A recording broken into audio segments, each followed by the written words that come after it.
Chapter 1. Seth Clinkinbeard squinted against the glare of the Texas sun, its heat already merciless in the early hours. He stood atop a gentle rise, hands perched on his hips, surveying the bustling activity below. Men moved like clockwork among the cattle, their shouts and the bawling of steers stitching together the soundscape of the ranch. Seth nodded in quiet approval. He wiped a bead of sweat from his brow with the back of a hand that had known countless calluses. The Stetson he wore cast a shadow over sharp eyes that missed nothing, a stray calf, a fence needing mending, or a hand slacking off. His face bore the brunt of the elements, etching lines of determination around his mouth and eyes. As he descended toward the heart of the ranch, the fabric of his shirt clung to him. With every step, dust rose to cling to his pants and mingle with the sweat on his skin. But none of that mattered to Seth. His focus lay solely on the land stretching out before him, land he'd turn into the most prosperous ranch this side of Fort Worth. Seth strode along the edge of a newly fenced pasture, his keen eyes scanning the horizon where his cattle grazed under the Texas sun. A group of ranch hands worked nearby, driving posts into the parched earth. He approached them, the rhythmic thud of mallets against wood punctuating each step. "Look sturdy," Seth called out. "Thanks, boss." "Just following your diagram," replied Jack, a young hand. "Let's double-check those knots on the top wire," Seth suggested, pointing toward the end of the line. "We don't want any surprises come round up." "Got it, Seth," another hand chimed in, already making his way over to tighten the loops. "Good work today, boys. Keep an eye on that western patch though," Seth added, wiping his brow. "I think we'll need to rotate the herd come next week. The grass is wearing thin." "Will do, boss," Jack said. As Seth continued his walk toward the barn, he spotted David leaning on the corral, watching a chestnut mare trot in circles. David was his closest neighbor, and their houses were close, though their ranches were vast. The horse kicked up dust that danced in the light breeze, and a smile tugged at Seth's lips. David had a way with animals that Seth could only admire. "Fine day for training, isn't it?" Seth greeted, joining his friend by the fence. "Gets better with every sunrise," David replied, pushing his hat back. "You've built a fortress here, but you forgot something important." "What's that?" Seth quirked an eyebrow, his hands resting on the weathered wood. "A wife, Seth. This land needs a woman's touch, and you need an heir." David's voice held a note of gentle prodding. "An heir, huh?" Seth mused, his gaze drifting across the fields. "There's truth to that. But a wife requires finding the right one, someone who understands this life. Maybe she's closer than you think. Could be you just need to open your eyes to the possibilities," David said, a knowing look crossing his features. "Perhaps," Seth conceded, the hint of a smirk playing at the corner of his mouth. "But for now, there's a ranch to run, and sunset waits for no man." "True enough," David laughed, clapping Seth on the shoulder. "Just remember, even the hardest soil can nurture if tended right." Seth nodded, his thoughts lingering on David's words as he watched the mare circle once more, her coat shining like burnished copper in the fading light. Seth hurried into the cool shade of the barn. He pulled off his hat, wiping his brow with the back of a hand. "Jake," Seth called out, spotting his foreman organizing tools by the workbench. "Seth," Jake replied, straightening up with a nod. "What can I do for you?" "Need your thoughts on something," Seth said. "It's about this idea of finding a wife." "Ah," Jake chuckled, scratching at his chin. "David's been talking to you again, huh?" "Yep," Seth affirmed, his lips pressed into a thin line. "He's got it in his head that I need someone to help run things. Says I need an heir too." "Can't say he's wrong," Jake said, his eyes twinkling with a hint of mischief. "A wife could be good for you, and for the ranch." "Maybe so," Seth admitted, his tone matter of fact. "But it's gotta be practical. I'm not one for all that lovey-dovey nonsense. She needs to know her way around a kitchen, and, well, she has to be sturdy. Capable of bearing children." "Sounds like you're looking for more of a breeding mare than a bride," Jake joked, but there was no malice in his voice. "Suppose it does sound that way," Seth said with a half grin. "But this is serious business, Jake. A man's legacy and all. Fair enough. Jake nodded, leaning back against the workbench. Well, there's the Mueller girl. Good with animals, strong stock. And the widow Harris, she's no spring chicken, but she's got experience, knows how to handle a household. Seth pondered the suggestions, his gaze distant. I'll consider them. But it's got to be the right fit, someone who won't balk at hard work or the Texas heat. Take your time, Seth.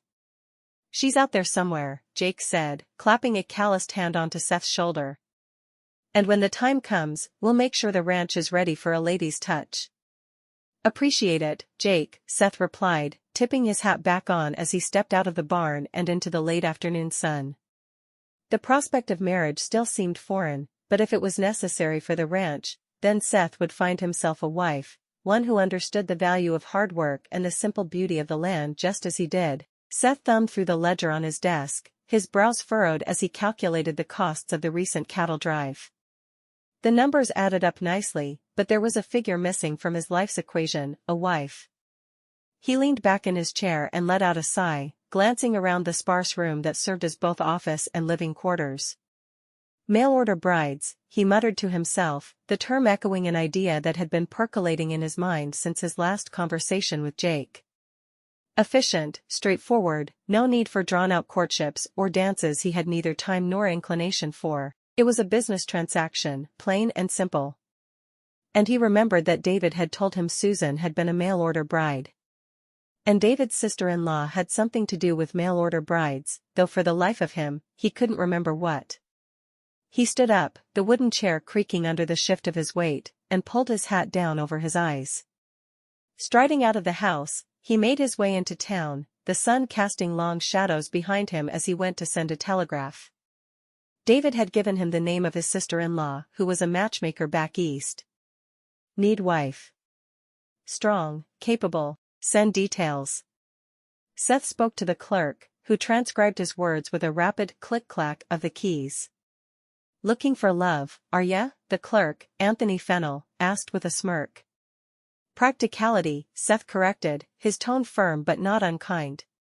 Suit yourself, the clerk mumbled, handing over a copy of the message. Seth opened a letter he'd received in response, the script flowing and feminine. It was from Elizabeth Tandy, who had been recommended by his friend, David, as a matchmaker. Dear Mr. Clinkinbeard, he read aloud, his voice steady, I understand your desire for a partner who appreciates the demands of ranch life. I believe I can assist you in this endeavor. Seth's lips quirked upward slightly as he continued through the letter. Mrs. Tandy had a way with words that painted a hopeful picture without straying from the practicalities of the arrangement. He admired that. Mrs. Tandy seems to know her business, he said to the empty room. He'd never talked to a matchmaker before, but he liked her approach to the task at hand. Penning a reply took longer than he expected, choosing words didn't come as naturally as roping steers. But eventually, he wrote, Mrs. Tandy, your assistance is welcomed. Looking for a woman of sound health, domestic skills, and able to withstand the Texas summer. Awaiting your recommendations. Sealing the letter, Seth couldn't help but feel a flicker of curiosity about the woman Mrs. Tandy might send his way. It was a strange sensation, almost like the anticipation before a successful harvest. He shook it off and set the envelope aside to take into town to post the following day. He'd probably send Jack. For some reason, the fool did seem to like going to town. Let's see what you've got, Mrs. Tandy, he said quietly. 2 weeks later, Seth received another letter from Mrs. Tandy. Dear Mr. Clinkinbeard, he read aloud, I am pleased to inform you that a group of respectable young ladies will soon be arriving in Texas from the East Coast. They are eager to meet gentlemen such as yourself with the prospect of matrimonial union. Seth's eyes flicked over the words, each sentence fueling a spark of curiosity he hadn't known was there. Would one of these girls hold the sturdy qualities he sought? Chapter 2. Brenda Brown hummed a soft melody as she wove through the grand halls of the Harrington estate, her arms laden with toys and storybooks. The morning sun streaming through the windows cast a golden glow across her blonde hair. As she entered the nursery, a trio of eager faces looked up from their play, their laughter a bright echo in the spacious room. Brenda. Junie, the youngest of her charges, exclaimed, her tiny hands clapping in delight. Good morning, Brenda greeted. She set the books down on the low table and began to distribute the toys, each child receiving exactly the one they hoped for. It was a small magic she performed daily, knowing their hearts. Will you read us a story? Samuel asked, his brow furrowed with hopeful anticipation. Of course, Brenda said, her voice lilting with the promise of adventures bound within the pages. But first, let's make sure everyone's hands are clean and faces are washed. She ushered them toward the wash basin, her practiced hands gently scrubbing away the traces of breakfast and play. As the children settled around her, hanging on to every word of the tale she spun, Brenda couldn't help but feel a tug at her heartstrings. How she longed for children of her own, to kiss scraped knees and soothe nighttime fears. But daydreams were luxuries afforded to those with wealth, and Brenda knew her place. The rest of the day unfolded with the comforting rhythm of routine. They played games in the garden, where Brenda chased after runaway balls and mended tattered doll dresses with equal fervor. Lunch was a lively affair, with Brenda ensuring each giggling mouth was fed before seating herself with a modest plate. Miss Brenda, why don't you have lunch with the grown-ups? Margaret, the eldest, asked between bites of her sandwich. Because I wouldn't dream of missing out on this delightful company, Brenda responded. Afternoon lessons were next, and Brenda patiently guided quivering hands as they traced letters and numbers. Her praise was earnest and abundant, for she believed deeply in the power of encouragement. A scraped knee brought her to her feet, a tender touch and a bandage quickly dispelling tears. Better now? She asked. Much better, thank you, Brenda, Samuel sniffled, already back to building his block tower. Her day culminated with bedtime stories, whispered lullabies, and goodnight kisses pressed to foreheads. As darkness fell and the house quieted, Brenda lingered at the door, her gaze sweeping over the peaceful forms of the children. She turned off the light and closed the door softly behind her. Tomorrow is another day, she whispered to herself. And with that, she descended the stairs, the echoes of her footsteps a silent testament to the life she cherished and the dreams she dared to keep alive. The sun was barely up when Brenda Brown stepped through the iron gates of the foundling home. It was her day off, so she'd spend it with those she loved. She relished these moments, the chance to reconnect with her family. Morning, Brenda, piped a chorus of youthful voices as she entered the main hall, where breakfast was underway. Good morning, Brenda beamed, her presence sparking joy among the sea of young faces. Despite her blunt ways, the children adored her sincerity as much as she cherished their company. Brenda, will you braid my hair? Asked a small girl with unruly locks. Of course, Brenda assented, settling onto a bench with the child between her knees. Her fingers worked deftly, weaving the strands into a neat plait while the little ones gathered around. They knew her visits were special. Enough dawdling, children, came a voice, both firm and kind. Mrs. Agatha Jackson stood at the threshold of the dining area. Good to see you, Brenda, she greeted, eyeing Brenda over the rim of her glasses. I trust the little ones are treating you well? Of course, Mrs. Jackson, Brenda replied, standing to face the matron with a respectful nod. The woman before her had raised her and even named her when she came to the foundling home, offering solace and stability in the chaotic world of an orphanage. Mrs. Jackson managed it all, from skinned knees to temper tantrums. Sometimes I wonder how much longer I can manage this place. I'm an old woman, Brenda. Ah, but what would we do without you, Mrs. Jackson? I need you as much now as I did when I arrived here. Brenda mused aloud. A world without Mrs. Jackson's guiding hand was one none of them wished to contemplate. Run amok, no doubt, Mrs. Jackson said with a chuckle. Now, go on and enjoy your day, Brenda. Heaven knows you've earned it. With a final wave to the children and a promise to return soon, Brenda stepped out into the bright new day, carrying with her the warmth of her orphanage family and the unwavering support of the woman who held it all together. Brenda went into the kitchen, to go out through the door there. She wanted to spend some time outside on her day off. Off to see the world, are you? Amy asked as she caught sight of Brenda. Her hands were dusted with flour, evidence of her latest kitchen endeavor.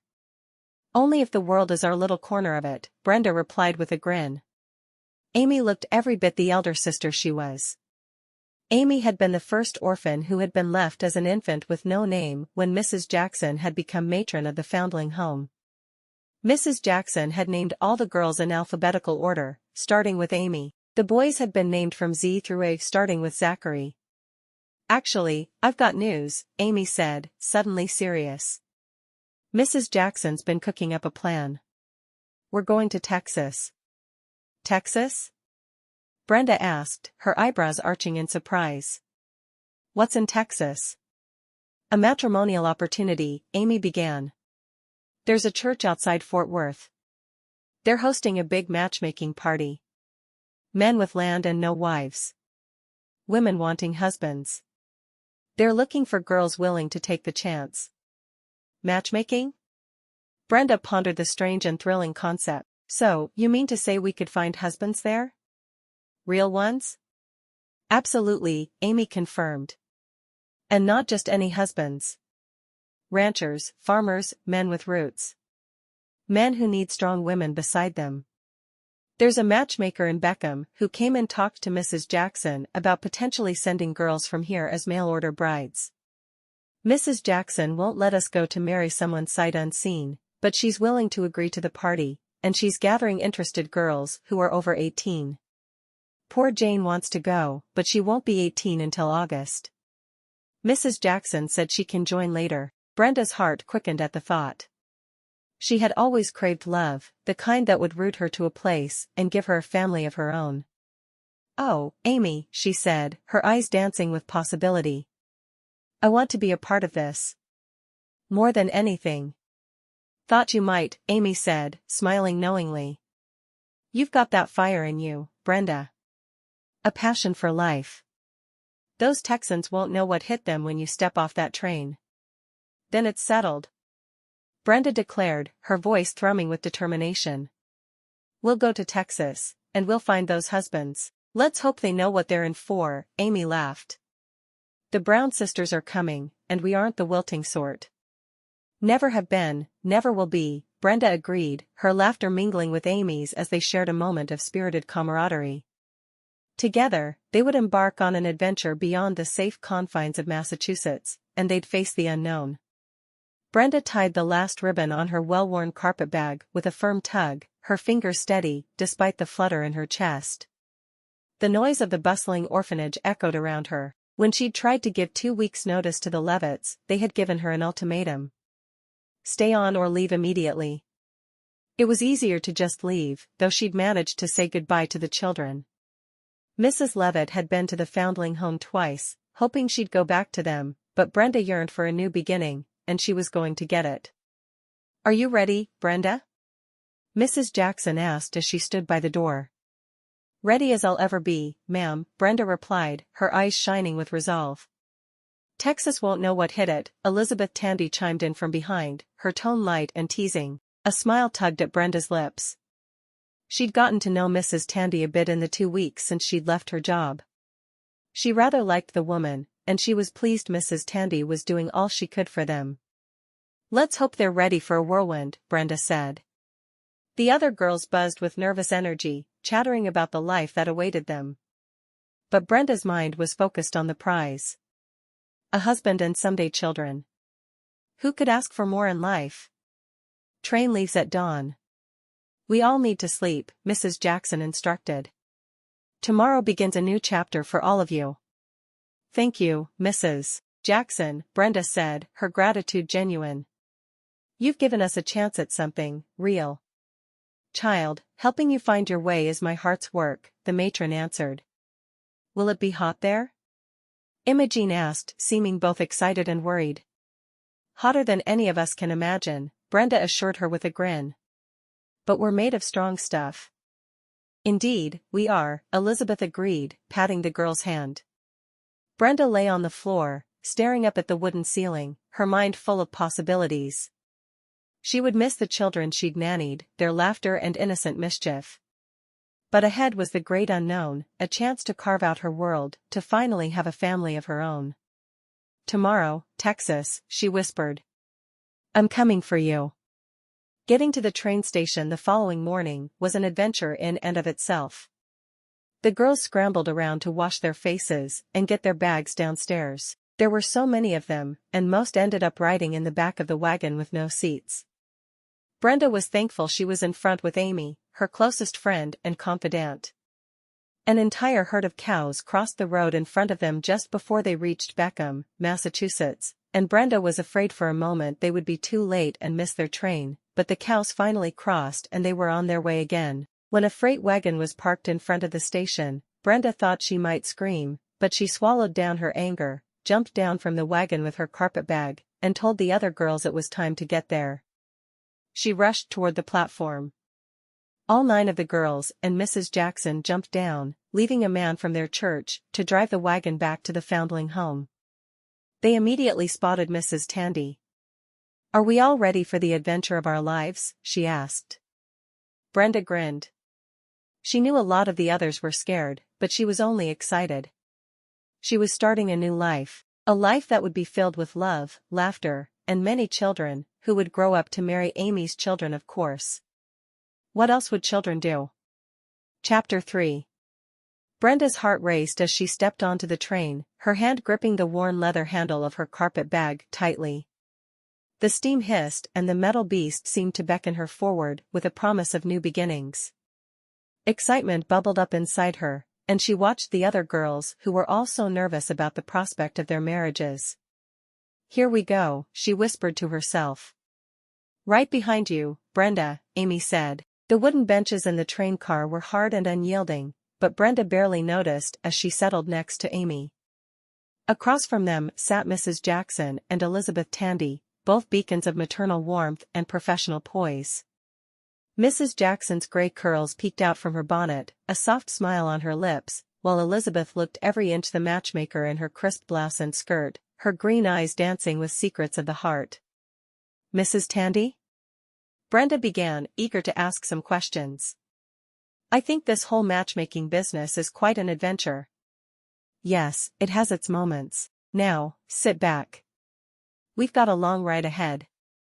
"Mrs. Jackson," Amy asked, "do you think it'll be very hot in Fort Worth?" "All I've ever heard about Texas is how very hot it is."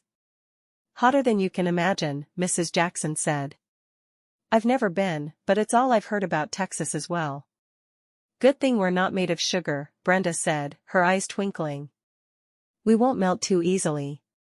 "Speak for yourself," Amy said. "I'm as sweet as you are sour." Brenda laughed, playfully elbowing Amy. "That wasn't sweet." "I never said I was perfect," Amy said. "I can see you two are going to do just fine." "But to answer your previous question, Fort Worth's heat is overwhelming, but the community you'll be part of there is absolutely wonderful," Elizabeth said.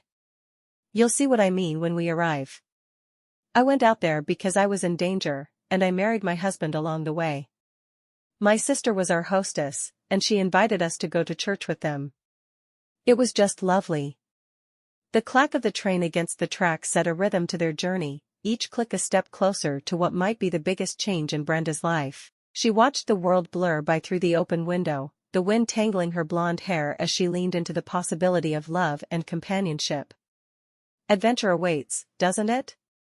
Brenda mused aloud, more to herself than anyone else. "Indeed, it does," Elizabeth agreed. As the train chugged toward Fort Worth, Brenda felt the threads of her old life begin to loosen, making way for the tapestry of tales yet to be woven under the vast Texas sky. Brenda leaned her elbow on the window ledge, the passing scenery a blur of greens and browns.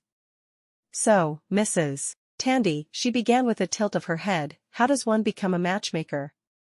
Elizabeth flashed a warm smile that crinkled the corners of her eyes. "Oh, my dear, it's all about understanding hearts, more than minds. People come to me with their dreams of finding someone, and I do my best to make those dreams a reality." "Must be quite the task," Brenda replied, genuinely intrigued. "It is," Elizabeth answered, tucking a strand of hair behind her ear. "But nothing compares to seeing two people find happiness together. I once matched one of my younger sisters, who preferred to run around town barefoot and covered in mud, to a banker in Boston. You've never seen a more mismatched couple in your life." Brenda chuckled. And how did that go? Surprisingly well, Elizabeth beamed. They both learned to compromise and fell in love. They're expecting their first child. Really? Brenda raised an eyebrow. That's something. Something wonderful, Elizabeth corrected. They've been happily married for a while now. Wow. Brenda mused.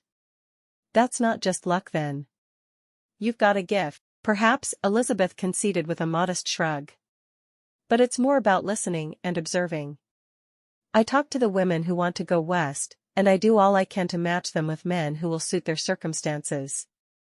I read every letter, and I read between the lines to figure out what the man really needs in his life. I learned from a matchmaker who sent my sister Susan to marry a rancher near Fort Worth.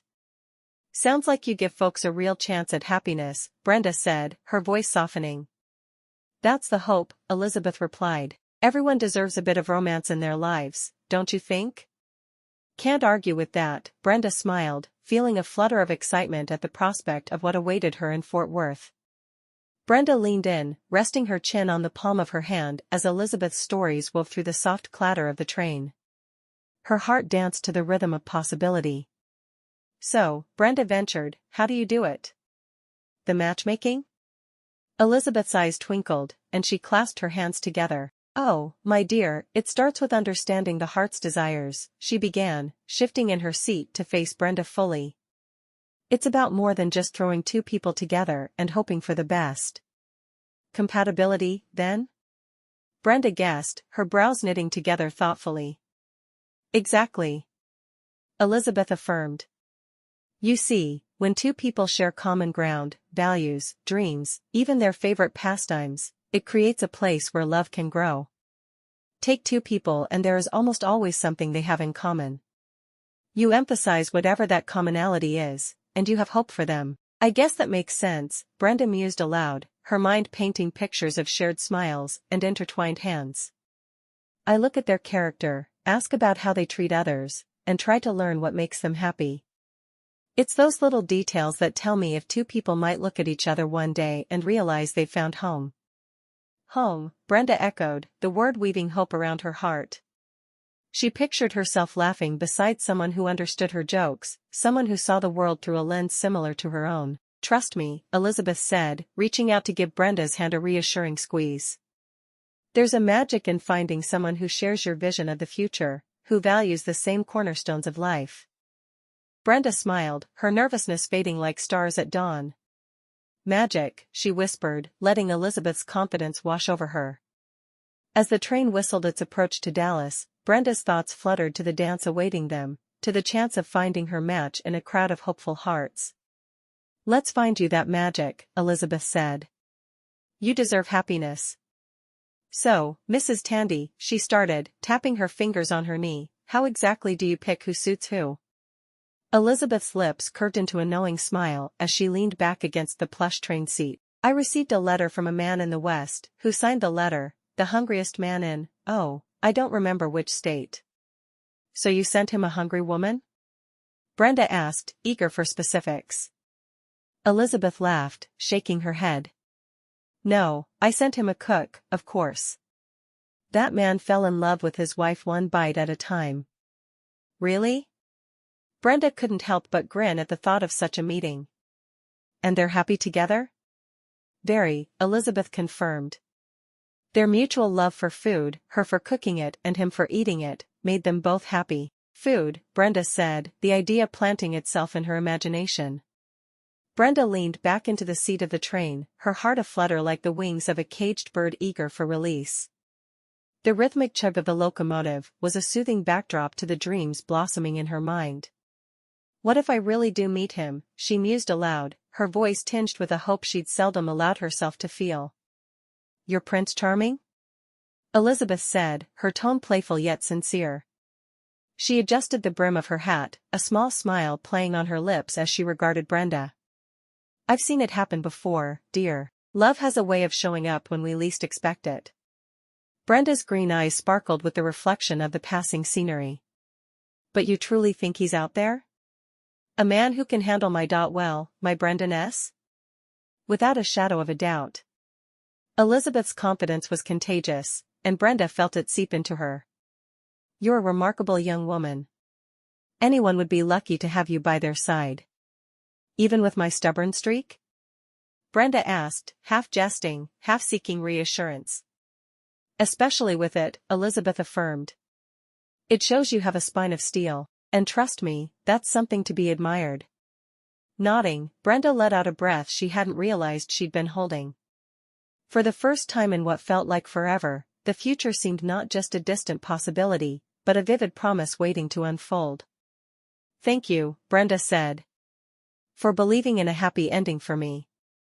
Elizabeth reached across the aisle, her hand covering Brenda's with a gentle warmth. "It's more than belief, my dear. It's a certainty.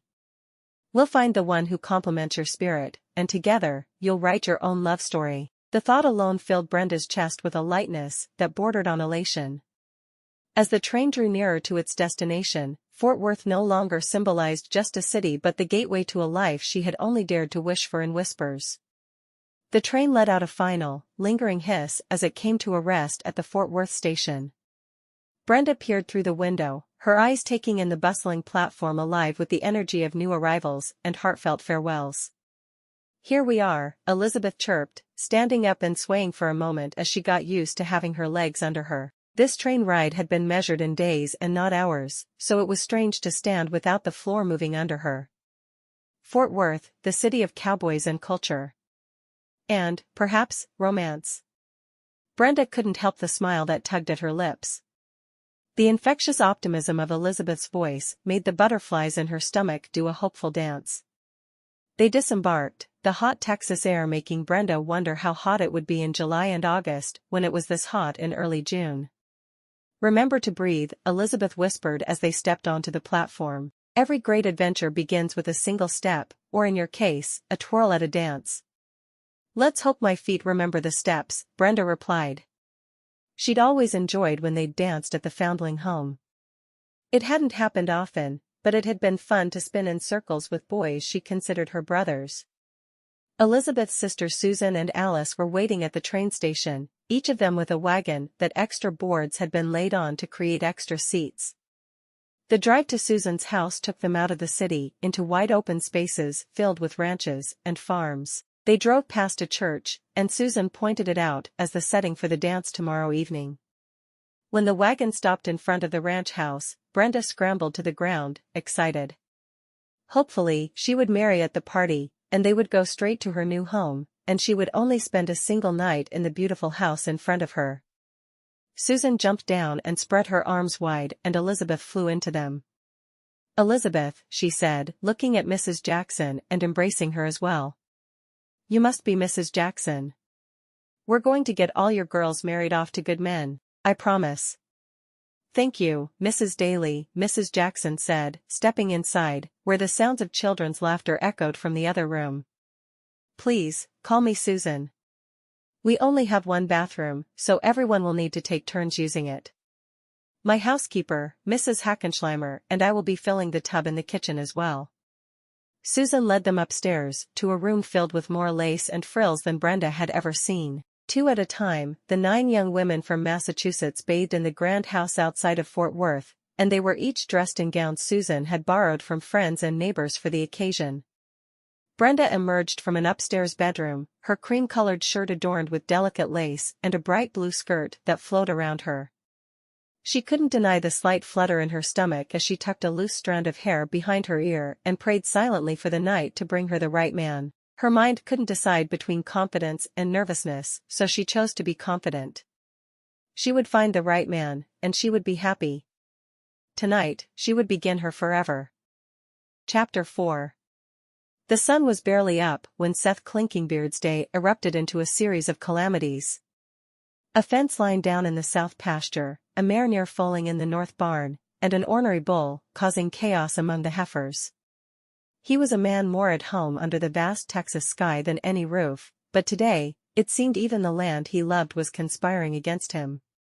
Frustrated, he grunted as he struggled with the uncooperative timber needed to repair the fence.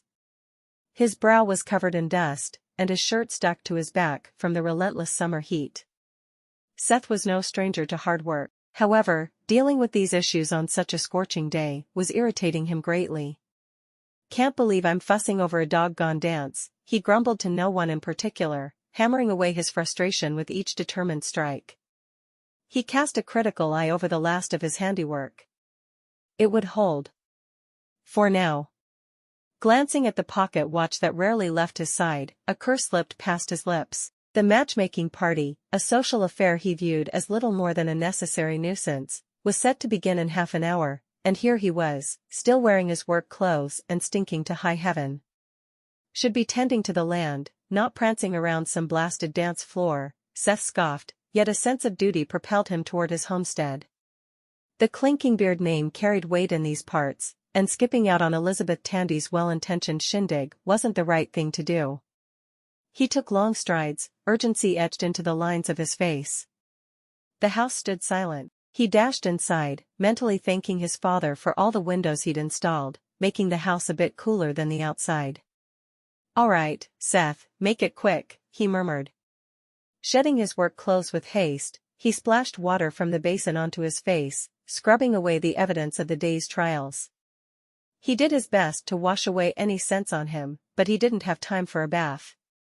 He dressed swiftly, choosing a clean shirt and a pair of trousers that didn't smell. "Whoever thought a man should have to don a tie in this heat ought to be hogtied themselves," Seth complained, struggling with the unfamiliar fabric around his neck.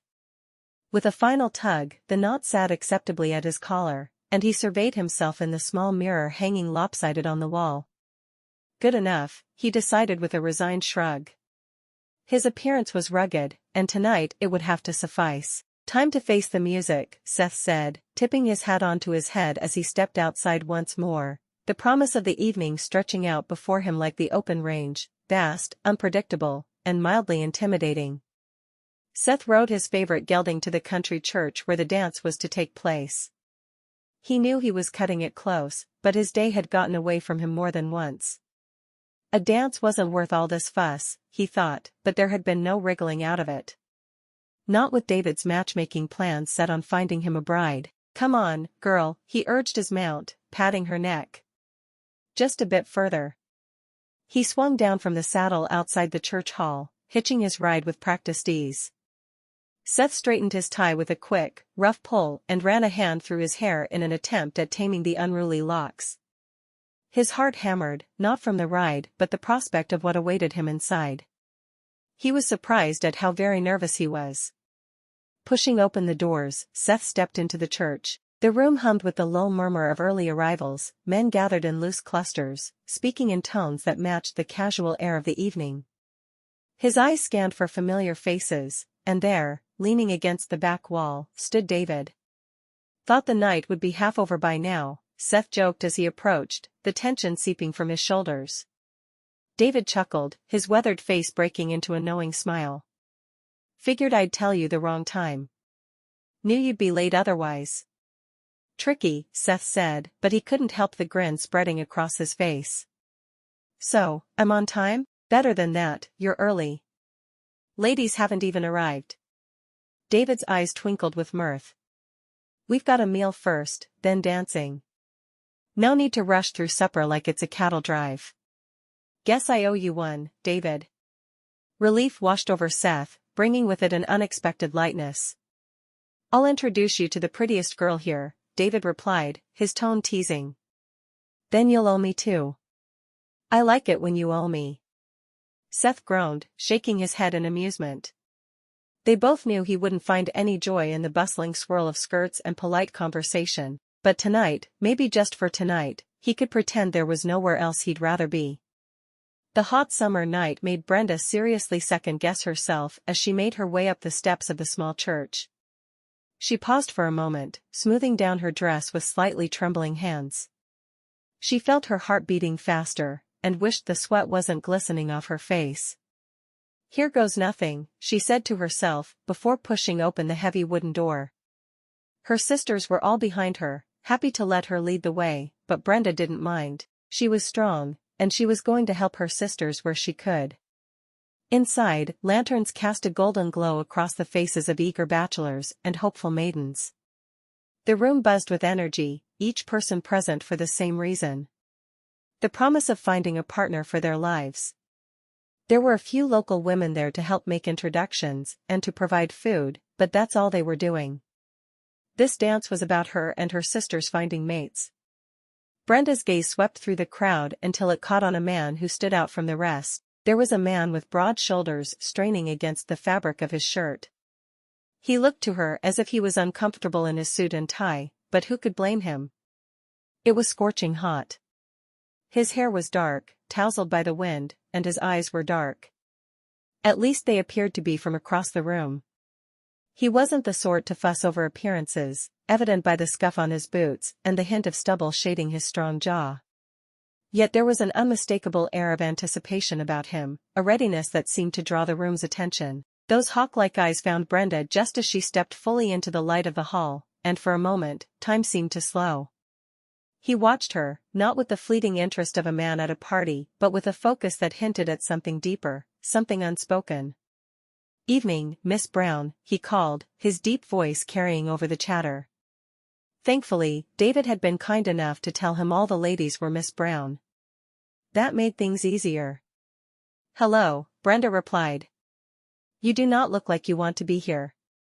"I don't," Seth said, a hint of a smile tugging at the corner of his mouth, "but I want a wife, and Mrs. Tandy wrote me a letter telling me to come here and meet single ladies." "Where else would I go?" "I'm sure I don't know," Brenda said. "Who are you, anyway?" He chuckled. "I guess me knowing that you and your sisters are all Miss Browns doesn't make it so you know my name." "It's Seth. Seth Clinkinbeard. That last name is a mouthful. How long after a marriage would you give a lady to learn to spell it?" "Oh, at least a week." Seth hadn't expected to be charmed by one of the ladies looking for a husband. Of course, he'd had no idea what to expect, but he liked this one. "And your first name, if you don't mind?" "Brenda. My name is Brenda." She offered him her hand, and he surprised her by kissing it. The man looked like he should be out with his animals, not in a church-turned-event hall. But he had manners, and she liked that. She liked it a lot. Brenda's eyes widened a touch as Seth's gaze settled on her, an intensity in his eyes that she hadn't anticipated. She felt a flutter in her chest. Tilting her head slightly, she took in his tall frame and rugged features, wondering what thoughts were running through his mind. "See something you like?" Brenda asked, her tone light, as she approached Seth amidst the hum of the partygoers. "I guess I do," Seth replied, the corners of his eyes crinkling with amusement. "Well, then should we talk and get to know one another? I think we could be seated together for supper if we asked Mrs. Daly nicely." "No need to bother Mrs. Daly," Seth said. "Her husband is a good friend of mine. He'll make it happen." "That sounds nice then." Seth leaned back against the wall, creating a small pocket of calm in the festive chaos. "Truth be told, Miss Brown, I've got more cattle than sense when it comes to fancy gatherings like this," he admitted, his voice carrying a note of confession. "Sounds like we're in the same boat, then," Brenda said, folding her arms. "I'd rather face a room full of rowdy children than try to make heads or tails of finding a husband." "Then why come tonight?" Seth asked, genuinely curious about what drove a woman like Brenda to attend a dance aimed at tying bonds. "I want a family of my own. Back east, I was a nanny for delightful children with awful parents." Brenda shrugged, her honesty laying bare her uncertainty. "Fair enough," Seth nodded. "I'm here more out of obligation than want. The ranch needs a steady hand, and they say a wife's good for that." "Seems a bit cold, don't you think? Reducing marriage to an employment application?" "Maybe," he conceded, "but it's the truth. Not much for sweet talk or promises I can't keep." "Can't fault a man for being honest," Brenda said, her green eyes reflecting a mix of respect and challenge. "But if it's just help you're after, why not hire more hands? Hands are easy to find." "Trust is rare," Seth said, his eyes meeting hers squarely. "A wife's someone to stand by you, through droughts and storms alike. And ranch hands can't bear my children."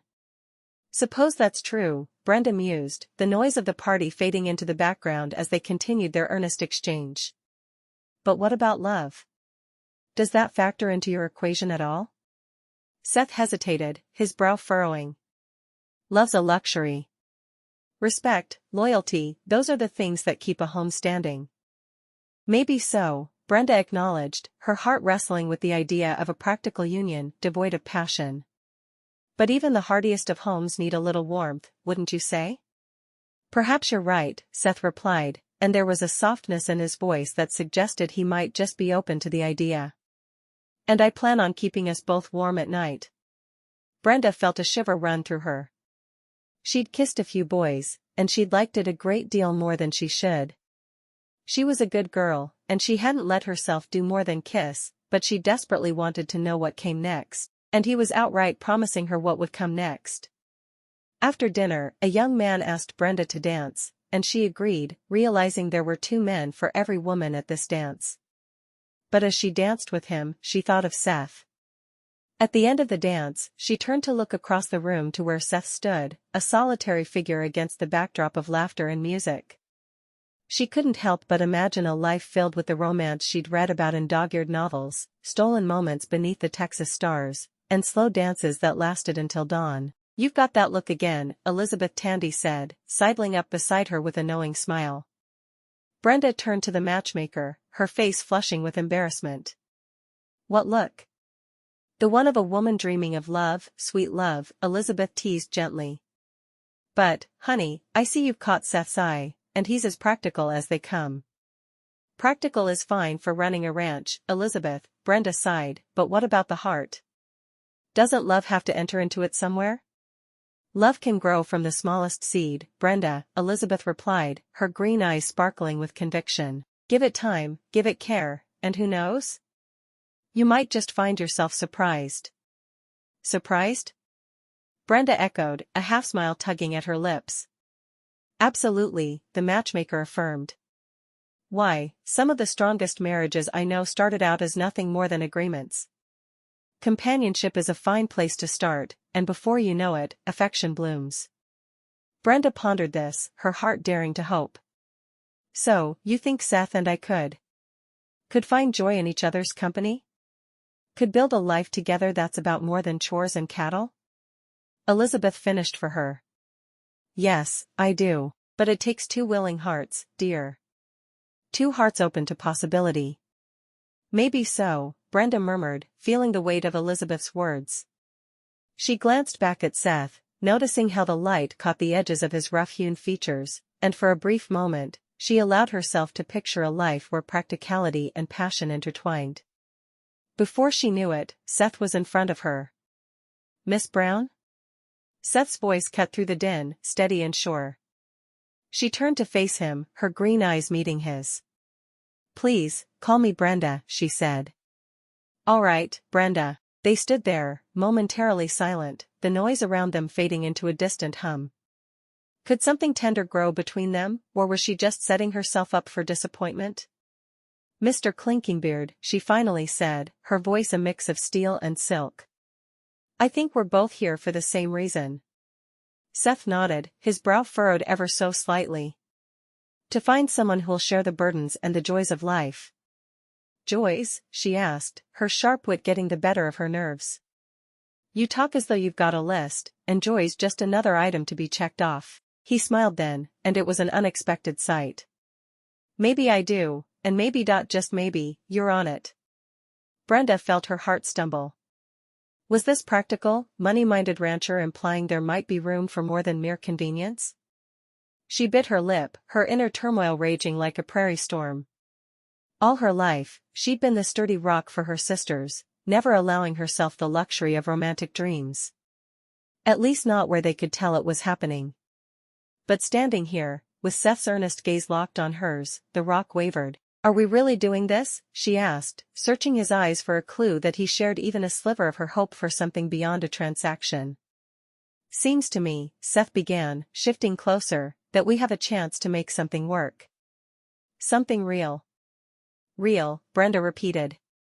It wasn't love, not yet, but it was a start. Miss Brown, Brenda, Seth corrected himself with a half-grin, I don't have all the answers. But I'm willing to try if you are. She glanced around at the festive scene, the couples already dreaming of their futures together, and then back at the man before her. "All right, Seth Clinkinbeard," Brenda said. "Let's give it our best shot. Repeat after me." Pastor Amos Kaufman's voice was clear. "I, Seth Clinkinbeard, take thee, Brenda Brown."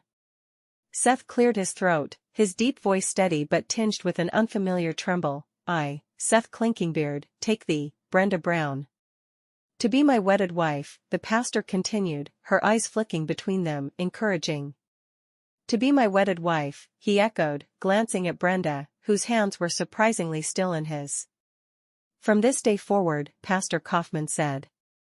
"From this day forward," Seth confirmed. His gaze didn't waver from Brenda's, and for a heartbeat, the rest of the world fell away. "Repeat after me." Pastor Kaufman turned to Brenda. "I, Brenda Brown, take thee, Seth Clinkinbeard." Brenda's voice was less polished, but no less determined. "I, Brenda Brown, take thee, Seth Clinkinbeard.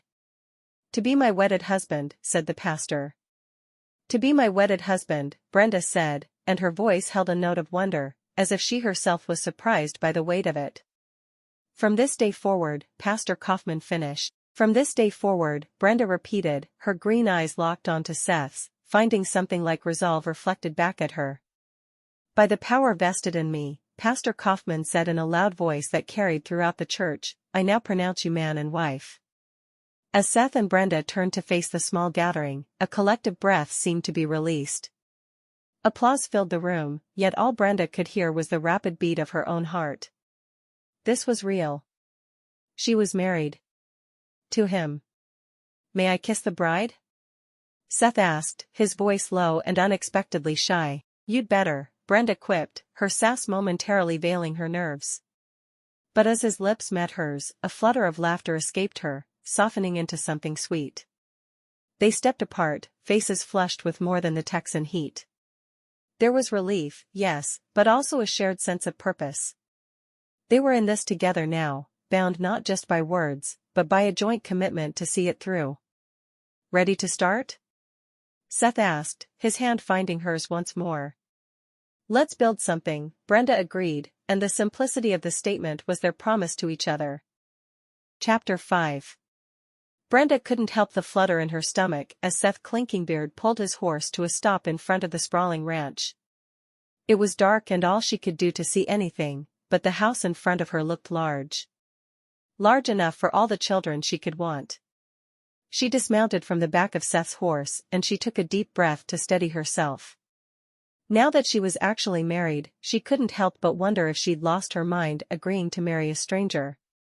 "Quite the place you have here," Brenda said. She brushed a stray blonde lock from her face, hoping her tone conveyed more confidence than she felt. "Must be a lot of work running it all." Seth's lips quirked up at the edges. "It is, but I wouldn't have it any other way," he replied. Brenda followed him toward the main house, taking in the worn wooden planks and the porch that wrapped around the front. A sense of purpose filled her chest. "I'd like to learn, about ranching." Her words tumbled out, eager and earnest. "Would you?" There was a hint of surprise in Seth's tone, and he glanced over at her. "Sure." Brenda nodded, her spirit undampened by his brief silence. "Never been one to shy away from getting my hands dirty. Plus, I think it's better than spending my days talking to the chickens and waiting for the walls to answer back." "Is that so?" Seth's mouth twitched again, this time a smile threatening to break free. He led her up the steps, his stride confident and sure. Part of your day will need to be spent cooking, cleaning, and doing all those things wives do." "Absolutely," Brenda affirmed, following close on his heels. "And don't worry about me keeping up. I'm quick on the uptake, and I've got a knack for, most things." She let out a soft chuckle. "Except maybe singing. I've even had small children cover their ears and run for the hills when I start singing." "Most things, huh?" Seth's voice carried a note of amusement, and when he looked back at her, there was a warmth in his eyes she hadn't seen before. "Except cooking," Brenda added quickly. "Well, I'm a decent cook, but I don't much care for it." "Guess we'll see about that," Seth said, opening the door to the house for her, the flicker of a challenge in his gaze. Guess we will, Brenda agreed. He stepped closer, and she could feel the heat of his body even before his lips met hers. Wha? Brenda started, but the question was swept away by the sudden rush of the moment. She'd meant to learn about the ranch, but this was the kind of learning she should have on her wedding night. His kiss, hesitant at first, grew more confident, mirroring the boldness that often characterized her own spirit.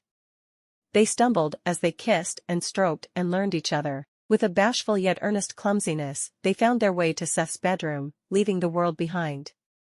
The room was simple, the bed unadorned, but none of that mattered as they made love for the first time. It was a mix of awkward pauses and soft laughter. Every touch was a revelation. Afterward, Brenda lay beside Seth, her skin still tingling from their shared experience. She turned her head, watching him as his breathing slowed and deep sleep claimed him. She wanted to talk, to get to know him better and talk about shared dreams for their future, but he was asleep, and she was left alone with her thoughts. She stared up at the ceiling. Her heart was a tangle of emotions, joy, yearning, a touch of uncertainty. Her life had been a series of moments leading to this, and she still clung to the hope of sunshine, unicorns, and rainbows. Tomorrow, she whispered to the quiet room, we'll find our way. Before the sun was up the following day, Brenda rolled out of bed, her feet hitting the cool wooden floorboards with a silent determination. She tiptoed through the stillness of the ranch house, determined to start the day right. Seth's slumbering form remained undisturbed as she left their room behind. In the kitchen, she wrestled with the cast-iron skillet, her blonde hair tied back in a hasty knot. Cooking had never been her favorite thing, but for Seth, she'd try her hand at anything. The eggs sizzled as she scrambled them, and she hummed a tune under her breath, a hopeful melody for what lay ahead. Morning, Seth grumbled, shuffling into the kitchen just as Brenda placed 2 simple plates on the worn table. Morning, she replied, her smile as bright as the dawn light spilling through the window. I hope you like your eggs this way. He nodded, his eyes half closed, and forked a mouthful of eggs without much ado. Brenda watched him for a moment, her heart skipping with a mixture of affection and anticipation. So, she said, eager to bridge the silence between them, I can't wait to see all there is to the ranch. It must be quite the operation to keep running smoothly. Yep, Seth said between bites, his attention more on his plate than on her words. Is there maybe later, could you show me around? Brenda asked. Maybe, he muttered, already standing up with his plate cleared.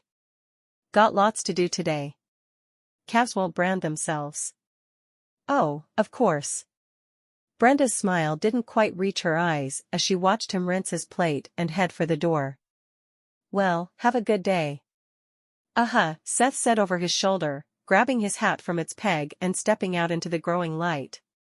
Brenda sat at the table long after he'd gone, her breakfast cold and forgotten. The house felt huge and empty, a stark contrast to the noisy warmth of the orphanage she once called home. She had dreamt of laughter echoing through these walls, of shared smiles over morning coffee. But the silence was heavy, a blanket that smothered her romantic notions. She pushed her plate away, her green eyes clouding with disappointment. This wasn't the companionship she'd envisioned, this wasn't the partnership of dreams. Where were the unicorns and rainbows she had so naively believed in? The love that was supposed to light up even the darkest corners?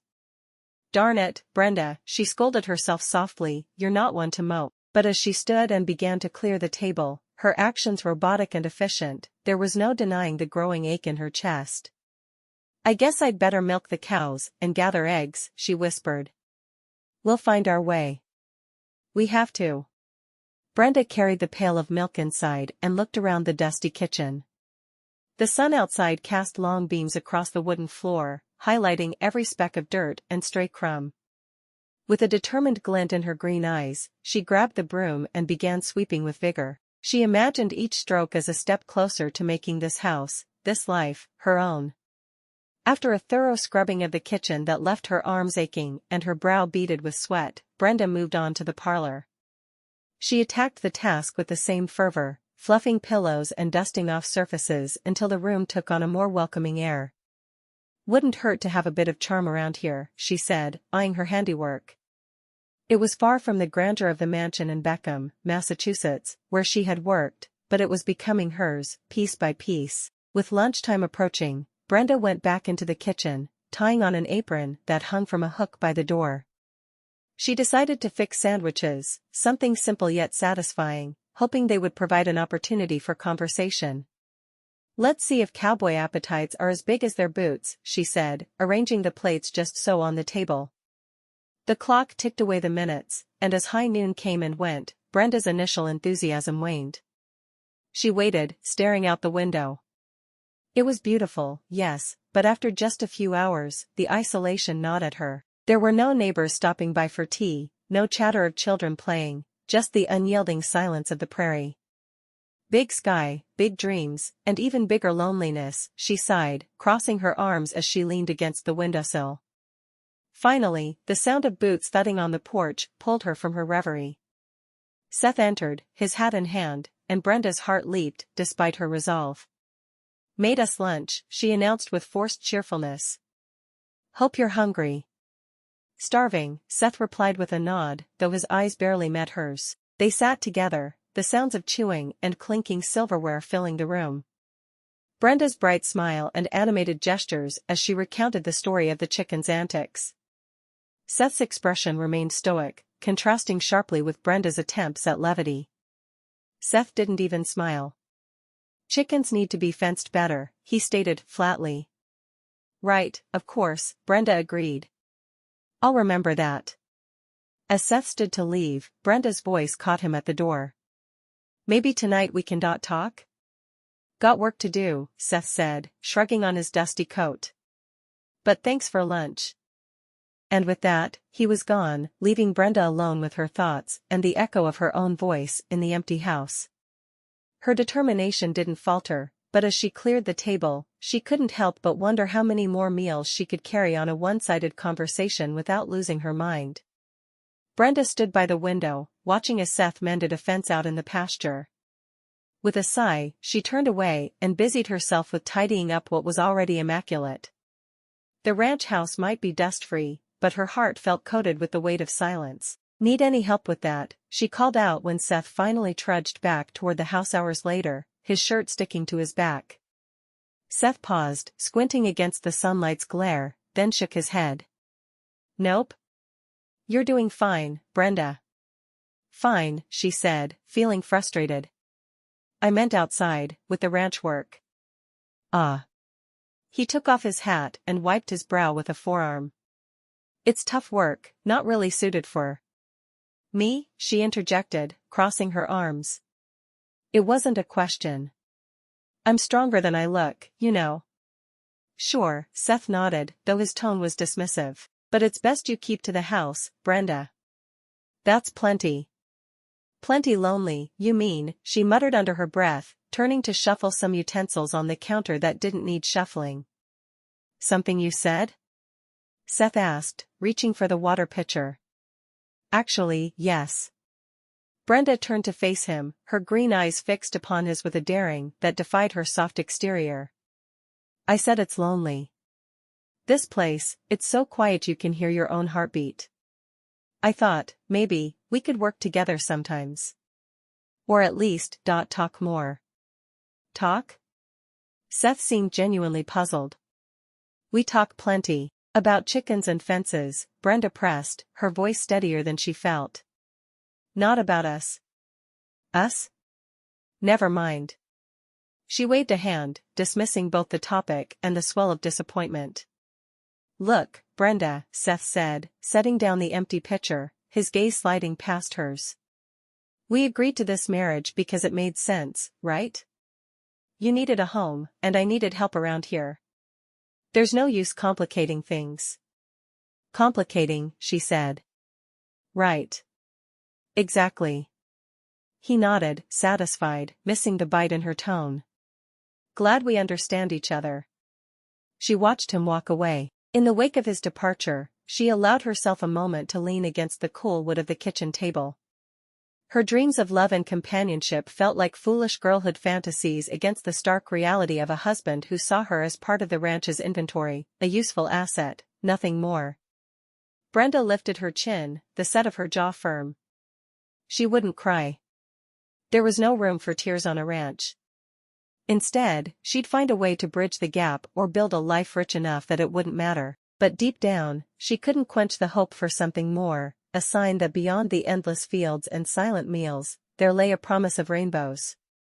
Brenda slipped out the back door, the heavy silence of the ranch house pressing down on her like the heat of the Texas sun. She made her way to the stables, the soft murmur of animals growing louder as she approached. The barn was a world away from the quiet indifference of the house, pulsing with the simple, honest life of creatures who didn't mask their feelings. "Hey there," Brenda cooed, her fingers trailing along the rough wood of the stalls. A nicker of greeting met her from Daisy, the Palomino mare. Brenda's hands found their way into Daisy's mane, the horse leaning into the touch with a gentleness that filled a hollow space in Brenda's chest. "Who needs words when you've got this?"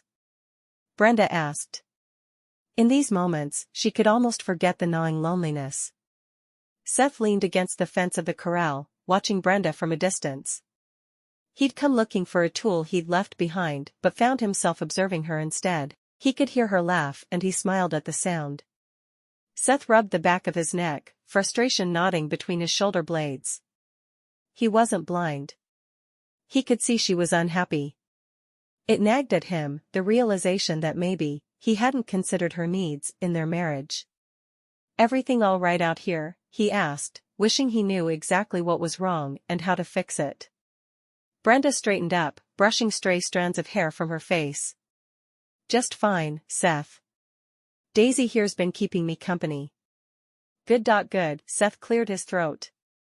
"Animals are easy to please, at least, sometimes easier than people," she replied with a pointed look. "Suppose that's true." He shoved his hands into his pockets, the leather gloves crumpling with the motion. Silence stretched between them.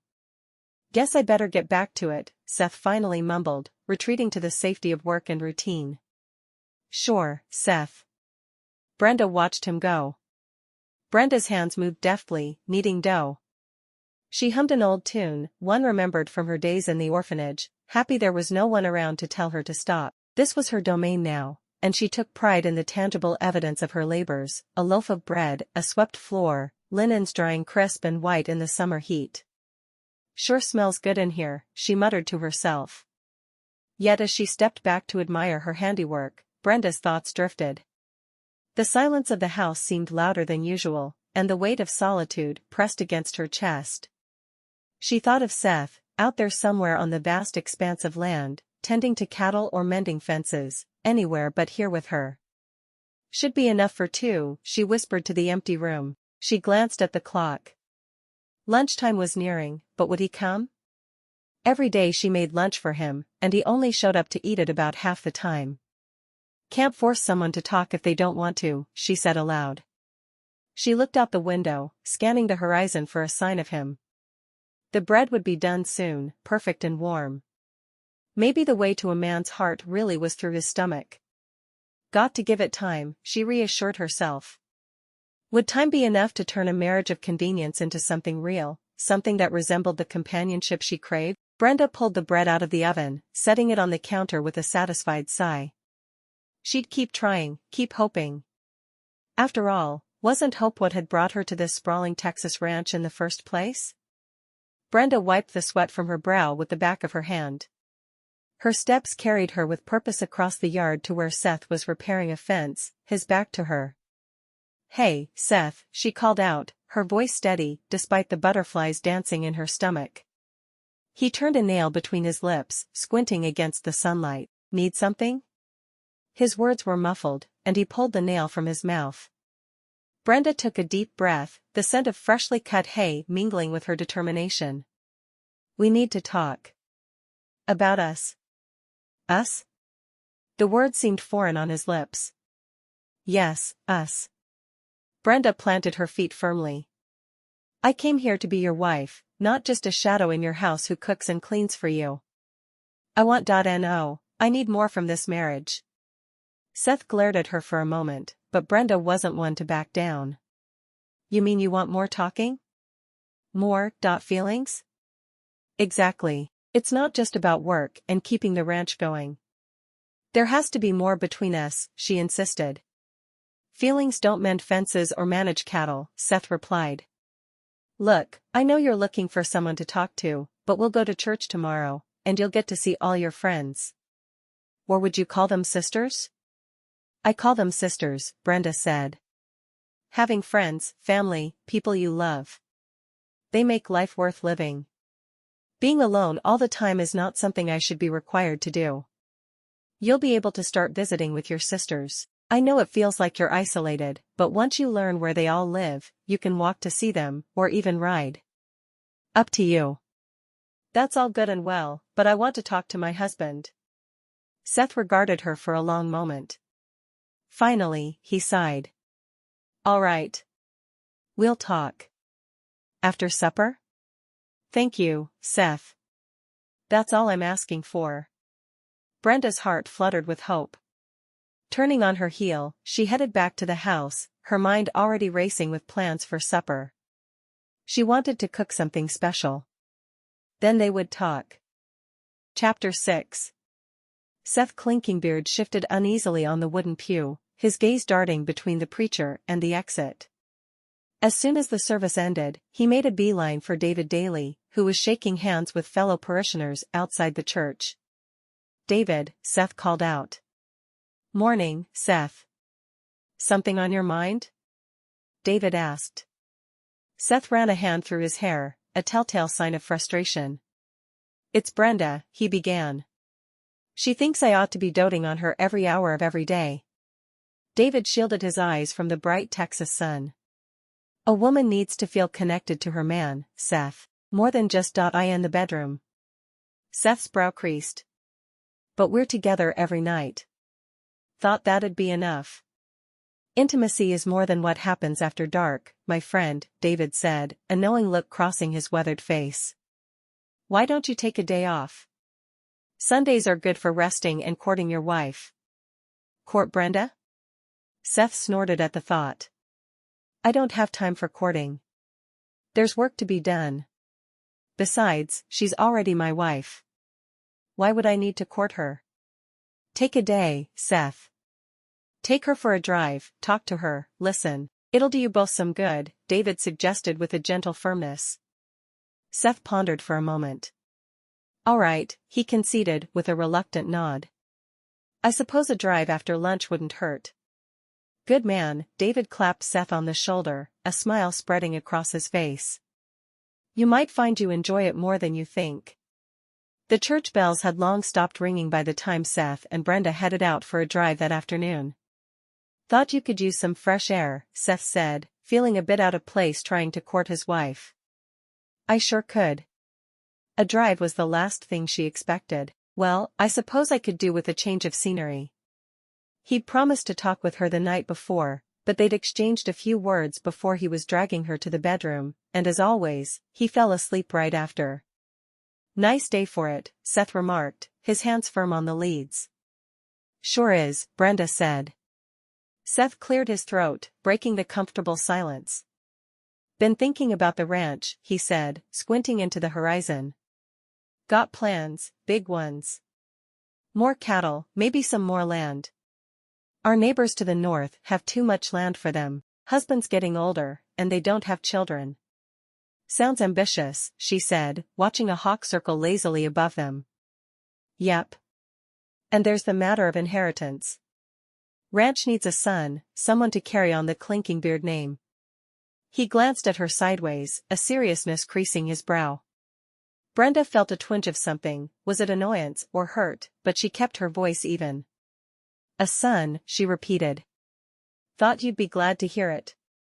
It's important, Brenda. You understand that, don't you? His gaze was earnest. Of course, I understand, she replied, forcing a smile though her mind raced with thoughts unvoiced. Brenda heaved the window open, hoping for relief from the heat. She could almost hear the laughter of her sisters on the wind, a sound she longed for. I have never been this hot in my life, she muttered to herself, fanning her face with the hem of her apron. The idea popped into her head like a firefly flickering to life in the dark expanse of her discontent. She would invite the girls over, her sisters. A gathering would be just the remedy to her unsettled spirits. She fetched the writing paper and penned quick notes to each of them. "Afternoon tea and cookies at my home tomorrow," it read. "Come for laughter and sisterhood." She knew they'd come. They always stood by one another, no matter the distance or dust between them.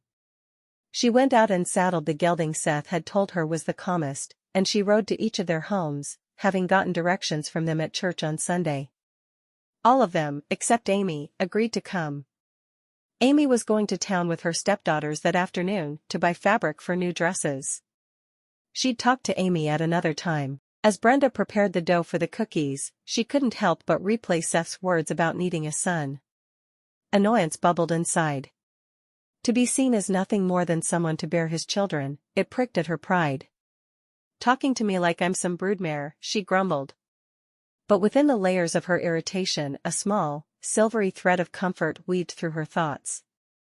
He was talking, after all, sharing plans, thoughts, a bit of himself.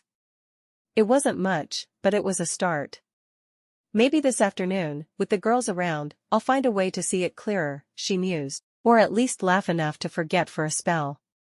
With the last cookie placed on the tray, Brenda peered out the window again, her heart aflutter with the promise of company and connection. She couldn't wait for her sisters to arrive. Brenda arranged a circle of chairs in the parlor. A pitcher of iced tea was on the table, next to a plate stacked with cookies. "Look at you, all domestic," teased Imogene, the youngest, her eyes twinkling as she hugged Brenda. Once settled, Brenda took a deep breath. "I really need my sisters." She fidgeted with her apron, gathering the courage to voice her heart's troubles. "Spill it, Brenda," urged Cassandra. "It's Seth," Brenda said. "He talks plans for the ranch, about needing a son to pass it all to, but he doesn't see me." "Not really." "Men can be blind," said Deborah. "Doesn't mean they don't care," added Cassandra, reaching across to squeeze Brenda's hand. "Maybe so, but I feel more like part of the furniture than his wife." "Where's the laughter, the dot connection?" "It's all duty, and no heart. Have you told him this?" Erna asked, her brow furrowed with concern. "Can't find the words," Brenda admitted. "Start simple," suggested Faith. "Tell him how you're feeling, not just what you're doing."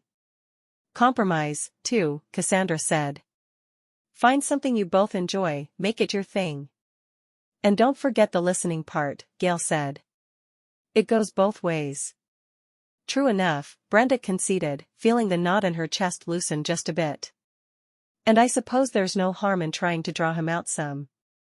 "Exactly," her sisters exclaimed in unison, their laughter ringing through the room. "All right then," Brenda said, a spark igniting in her gaze. "I'll give it a shot. After all, what's marriage but a dance of give and take?"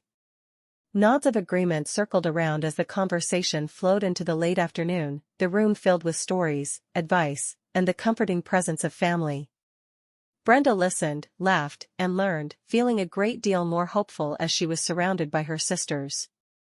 Brenda sat on the porch swing, her sisters around her. The wooden boards creaked softly under their collective weight, the rhythm a soothing backdrop to their conversation. "Remember, Brenda," said Hannah, her voice gentle, "you're worth more than you think. Don't let him forget that. Speak your heart to Seth." Cassandra leaned forward, urging her sister to do what she thought was best. "I guess I will," Brenda said. "Just need to find the right words." "Keep it simple," Hannah suggested. When Brenda went to bed that night, she was still trying to find the right words to talk to Seth. She lay awake long after they'd made love, and he was snoring beside her, trying to figure out just what to do to make their marriage work. A loud rapping on the door startled her, but she jumped out of bed and pulled a dress over her head, not bothering to button the back. She'd take care of that later. She knew it was probably just one of the ranch hands with an emergency for Seth, but he wasn't awake, and she was. Therefore, she would go to the door. Tim Stockwell, his hat clutched in one hand, stood in the doorway. His face was drawn, eyes reflecting worry that cut straight to Brenda's core. "It's Amy," he said, the tremble in his voice, betraying his stoic appearance. "She's got a terrible fever." "I'm coming," Brenda said, hurrying back into the house. Dressed in practical attire, Brenda grabbed her medicinal bag, a collection of remedies and tonics she'd learned to trust. She glanced back at Tim, their faces illuminated by concern and lamplight. Brenda stepped out into the night, following Tim, who hadn't bothered to hitch up the wagon when he found his wife so ill. For 2 weeks, Brenda remained at Amy's side, nursing her through fevers and coughing fits. She became a fixture in the dimly lit room, where whispers of recovery slowly began to mingle with the lingering traces of illness. When all of the sisters came to help, Brenda easily put them to work. They all had unique skills, and Amy was the oldest among them, the one who had done the most for them. Seth stood in the middle of the kitchen, a pan in one hand and an egg hovering precariously over it. Seth sighed, reluctantly acknowledging that Brenda's absence was more than just an inconvenience. "Doggone it," he muttered under his breath, reaching for a cloth to wipe up the mess. Each day without her seemed longer than the last. For 2 weeks, Seth's routine went back to what it was before Brenda had come into his life. The bed remained unmade, the sheets tangled from his restless sleep. He wasn't sure which he missed more, Brenda's cooking or her company. She had taken care of him in a way he hadn't realized he'd needed. It was nice not to eat with the other men and have a pretty woman to look at. The house was getting dirty again. It was strange how quiet the house felt. He'd sit on the porch after sundown, staring out at the expanse of his land, feeling an emptiness. Her laughter, her sharp-witted remarks, even her sass, he yearned for all of it. "Never thought I'd miss someone talking back to me," he confessed to the silent stars. When Brenda finally returned, dusty from the trail, her hair tousled from the wind, Seth's heart skipped a beat. She looked weary but strong, her green eyes reflecting a depth he'd previously overlooked. "Welcome home, Brenda," he said, voice gentle as he took her bag. "Thanks, Seth." "Amy's better now," she replied, her voice hoarse from exhaustion. "Let's sit down," he suggested, leading her to the sofa. Brenda sank into the cushions, watching him with a mixture of curiosity and fatigue. "I've missed you," Seth started, fumbling for words that didn't come naturally. "Not just for the cooking and the cleaning. I missed you, Brenda." "Just you?" She raised an eyebrow, taken aback by his admission. "Really?" "Really," he said, taking her hands in his. "I've been a fool. You're more than I ever expected, and I promise things will be better. I'll listen more, be there for you, not just when we dot well, you know." A smile tugged at the corner of Brenda's lips. "And Sundays off?" "Every single one," he vowed, a hopeful glint in his eye. "All right then," Brenda said, allowing herself to lean into his embrace. His admission of missing her had been unexpected, but welcome. It was good that he realized she was there, finally. When he kissed her, she responded to him eagerly. The one thing she loved more than anything about being married to Seth was their time in bed together. And she'd missed him. Chapter 7. Seth spent the next 2 weeks being a persistent suitor. Brenda observed with amusement as he tried his hand at courting. "Brenda," he began on one sweltering afternoon, leaning against the fence while she tended to the garden, "I reckon a lady like yourself could use a break. Perhaps a ride out to the creek?" Brenda wiped her brow, casting a skeptical glance his way. "Mr. Clinkinbeard, do you even know how to relax by a creek? You strike me as the sort to bring a hammer and nails to a picnic, so you can build a fence around the area." He chuckled, a bit sheepishly. "Well, I might need some teaching on leisure, I suppose." She smiled gently at his attempt, recognizing the effort behind it. And so, for 2 weeks, Seth persistently showed up with small offerings, a wildflower bouquet, an invitation to the church social, a promise of a special dinner under the stars. Each gesture was simple, earnest, and increasingly endearing. However, as the days rolled on, the old Seth began to resurface. It started subtly with just a missed supper here, a forgotten walk there, all excused by urgent matters at the ranch. The rhythm of their newfound companionship stumbled, faltered, and soon Brenda found herself once more second to Seth's first love, his work. "Got to mend the fences before the cattle stray," Seth called out early one morning, already saddled up and halfway out the door. "Of course," Brenda replied, trying to hide the disappointment in her voice. "The fences can't wait, I understand." Appreciate it, Brenda, he said with a tip of his hat before disappearing into the growing light of dawn. As the hours passed, Brenda sat on the porch, her eyes watching the horizon where Seth had vanished. She sipped her tea, the silence around her speaking volumes. Once again, she was alone, the brief interlude of courtship seeming more like a dream than a memory. Brenda's fingers trailed along the fabric of her new dress, a cascade of cornflower blue that made her green eyes shimmer. Cassandra had outdone herself.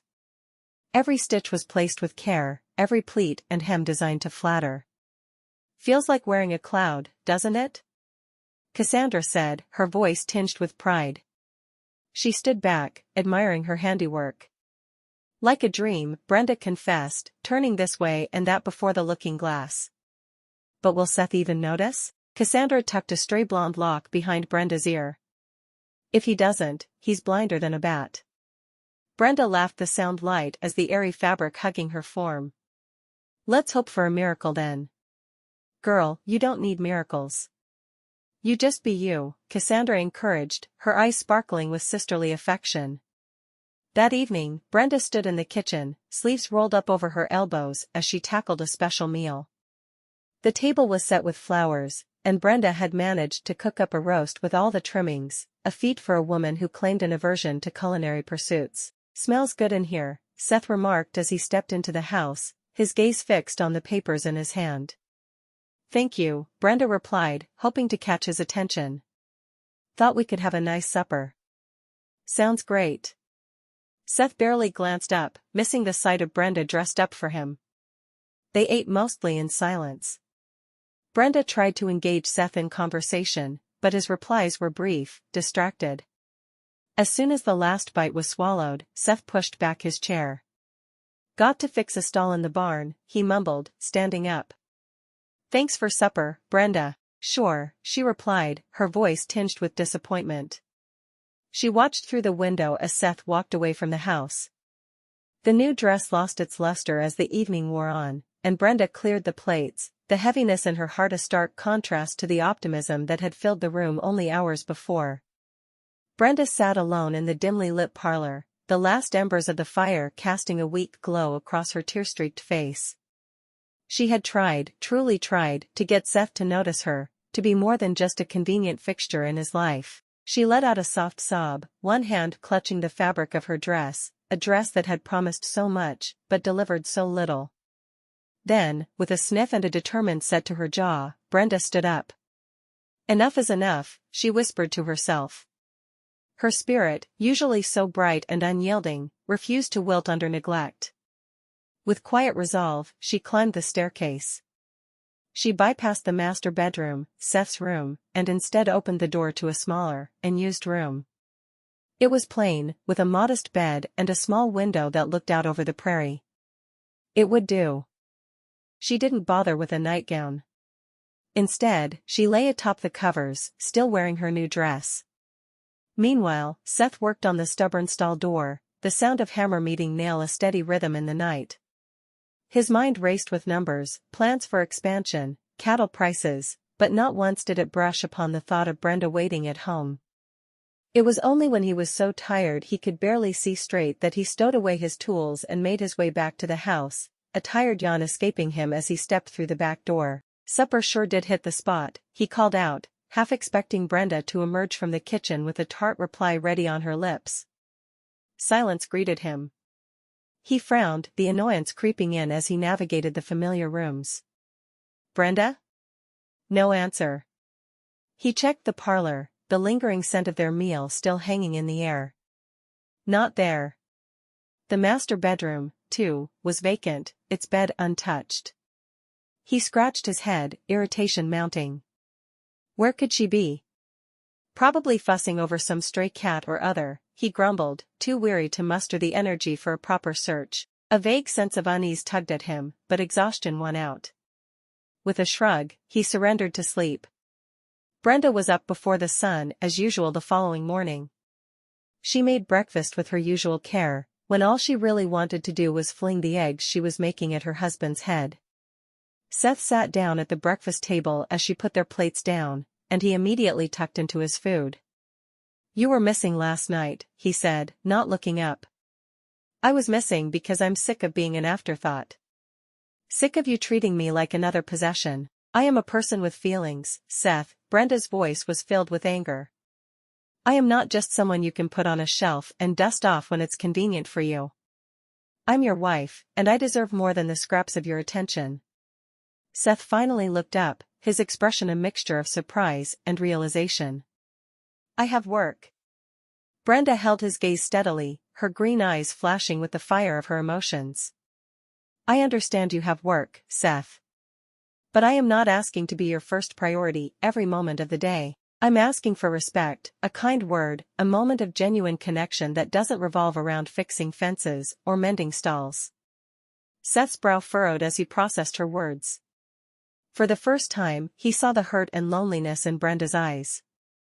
I didn't mean to make you feel that way, Seth said, his voice softer than she had heard in a long time. I've been so caught up in trying to keep everything running smoothly here at the ranch that I forgot to take care of what truly matters. Brenda felt a flicker of hope ignite within her as she listened to Seth's earnest words. Perhaps there was a chance for them after all.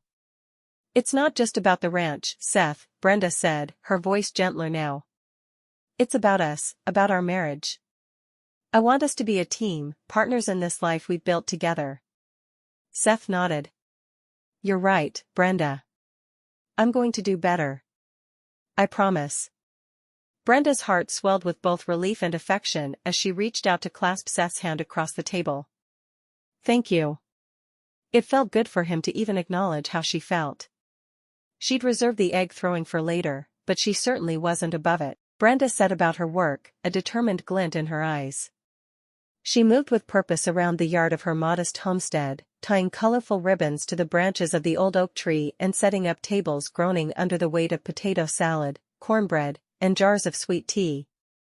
It's so hot, she muttered, wiping sweat from her brow with the back of her hand. Looks wonderful, chuckled her sister Amy, stepping into the yard with a basket of freshly picked peaches. Her husband, Tim, followed close behind, already strumming his guitar, filling the air with the lazy notes of a familiar tune. Where's Seth? Amy asked, glancing around the bustling space. Off mending stalls or fences, or dealing with an injured hoof. Where else? Brenda replied, a touch sharper than intended. She took a deep breath, plastering on a smile. But today's not about him, it's about family. Mrs. Hackenschleimer sent pie. Susan called as she and David walked through the open gate, arms laden with blankets and more food. They settled in quickly, laughter and chattering rising above the clink of ice in glasses and the sizzle of meat cooked outside. David, do you think you could find Seth for supper? Brenda asked, her tone light but her request clear. Sure thing, David said with an easy smile, nodding toward Amos, who had just arrived. Pastor, care to join me? Of course, Amos replied, his gentle eyes crinkling at the corners as he smiled. He touched Hannah's arm before walking away with David. Together, they made their way to the barn where Seth was holed up, hammering away. Evening, Seth, David greeted, leaning against the doorframe. Brenda's whipped up a feast fit for kings, and there's dancing to be had after. You wouldn't want to miss it. Supper can wait, Seth grunted, not looking up from his work. This stall won't fix itself. The work of our hands is important, Amos chimed in, his voice soft yet firm. But so is the work of our hearts. Come, your wife has put in too much work planning this evening and getting everything ready. It would be rude for you to be late. Seth paused, considering the pastor's words. He wiped his brow and finally met their gazes.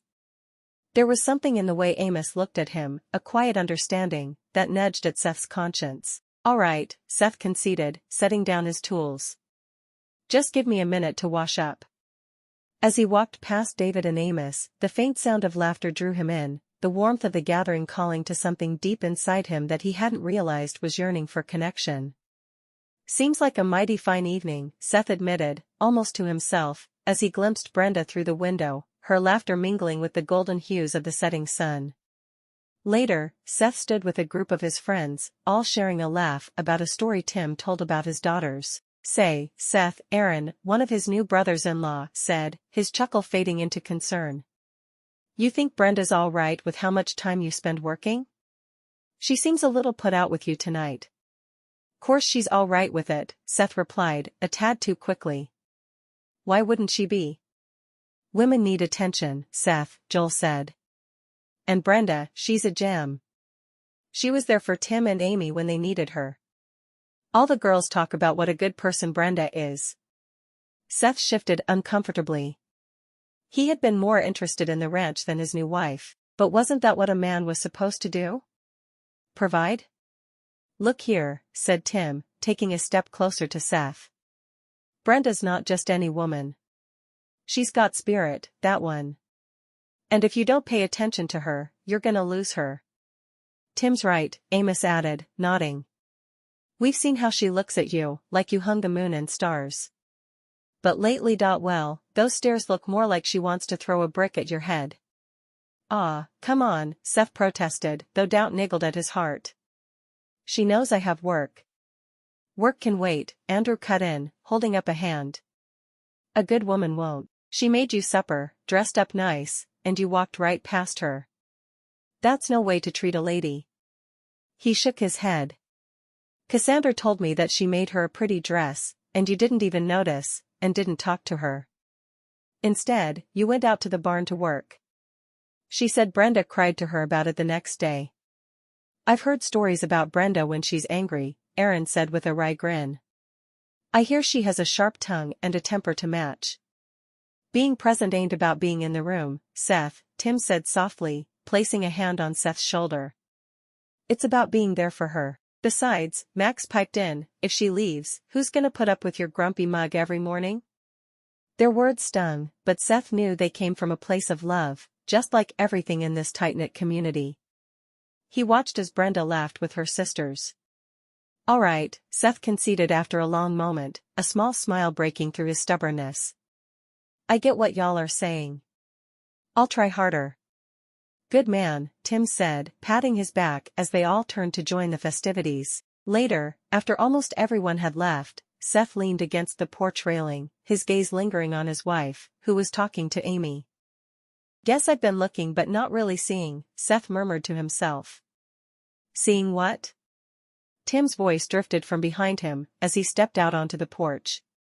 Seth turned, the wooden planks creaking under his boots. Brenda, he said simply. Ah. Tim nodded, understanding written plain on his face. You going to do something about it? Yup. I reckon I owe her more than I've given. Good. She deserves your time, Seth. More than the ranch does. Can't argue with that. Seth looked away. I tried, you know? A while back. Took her out for walks, even tried my hand at dancing. But then the ranch needed me. Seems to me, Tim said, tipping his hat back, the ranch will always need you. But Brenda, she might not always wait around. Right again. Seth's jaw clenched as he faced the truth that had been gnawing at him. He had let the land, the cattle, and the endless work overshadow the woman who'd come into his life like a breath of fresh air on a muggy Texas day. Tomorrow, Seth declared with newfound resolve, I'm starting fresh. I need to show her she's my priority. Better late than never, Tim agreed with a chuckle. Chapter 8. Seth wiped the sweat from his brow as he dug his shovel into the earth. Brenda knelt beside him, her hands deep in the dirt as she planted peas. The sun bore down on them. Why is it so hot still? Brenda asked. It's halfway through September. Seth smiled. Spoken like a true Yankee. You're in Texas now. Pass me that watering can, would you? Brenda asked without looking up, knowing Seth would have it ready. Here you go, he responded, handing it over. Looks like we'll have a good harvest at this rate, she remarked. The idea of planting in late September was foreign to her, but she'd heard there were plants that would be fine, so she was going to try it. Thanks to your green thumb, Seth acknowledged. These plants are faring better than I would have managed alone. He laughed. Not that I kept a kitchen garden before you got here. I just ate with the men. Brenda shrugged lightly. We all have our strengths. Yours is making sure this place doesn't fall apart. Speaking of which, Brenda said, brushing a strand of hair from her face, Mrs. Daly mentioned there's a church social this evening. Thought it might be nice to attend, see some friendly faces. Seth's hand paused mid-dig. He glanced up at her, the idea not quite aligning with his vision of an ideal evening. A social, huh? Come on, it'll be fun. Besides, we could use a break from the ranch. Her green eyes sparkled with mischief. And I hear Amy baked 4 pies for the occasion. He chuckled, knowing full well Brenda's penchant for pie. I suppose we could spare a few hours. Is that a yes I hear, Mr. Clinkinbeard? She arched an eyebrow playfully. All right, Seth conceded with a mock sigh, standing and dusting off his hands. You win. Let's go to that social. Brenda's smile bloomed like the flowers around them. Great. It's settled then.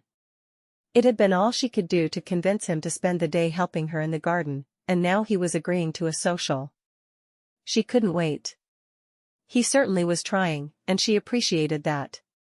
Anything to see you smile, he murmured. Brenda stood before her mirror, fiddling with the collar of her blouse. The fabric was simple, but clean and carefully pressed, an effort not lost on her as she carefully swept her hair up into a new style Cassandra had shown her. Could you help me with this? She called out, struggling with a hairpin that seemed to have a mind of its own. Seth appeared in the doorway, his usual work attire replaced by a clean white shirt and suspenders that accentuated his broad shoulders. Let me see, he said. Never figured you for a man who could handle hairpins, Brenda teased, suppressing a smile as Seth's fingers worked surprisingly deftly at her hair. Got plenty of practice helping my sister before she got married and moved away, Seth admitted. There. That should hold. Thanks. Brenda flashed him a grateful smile in the mirror. I suppose we're almost ready then? Seems like it, Seth replied, his voice revealing a hint of nervousness, despite his calm exterior.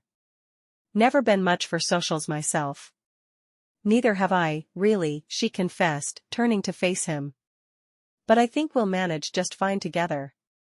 Guess we will, he agreed, pressing a kiss to her nose. The churchyard buzzed with activity as they arrived, strings of lanterns casting a golden hue over the gathered townsfolk.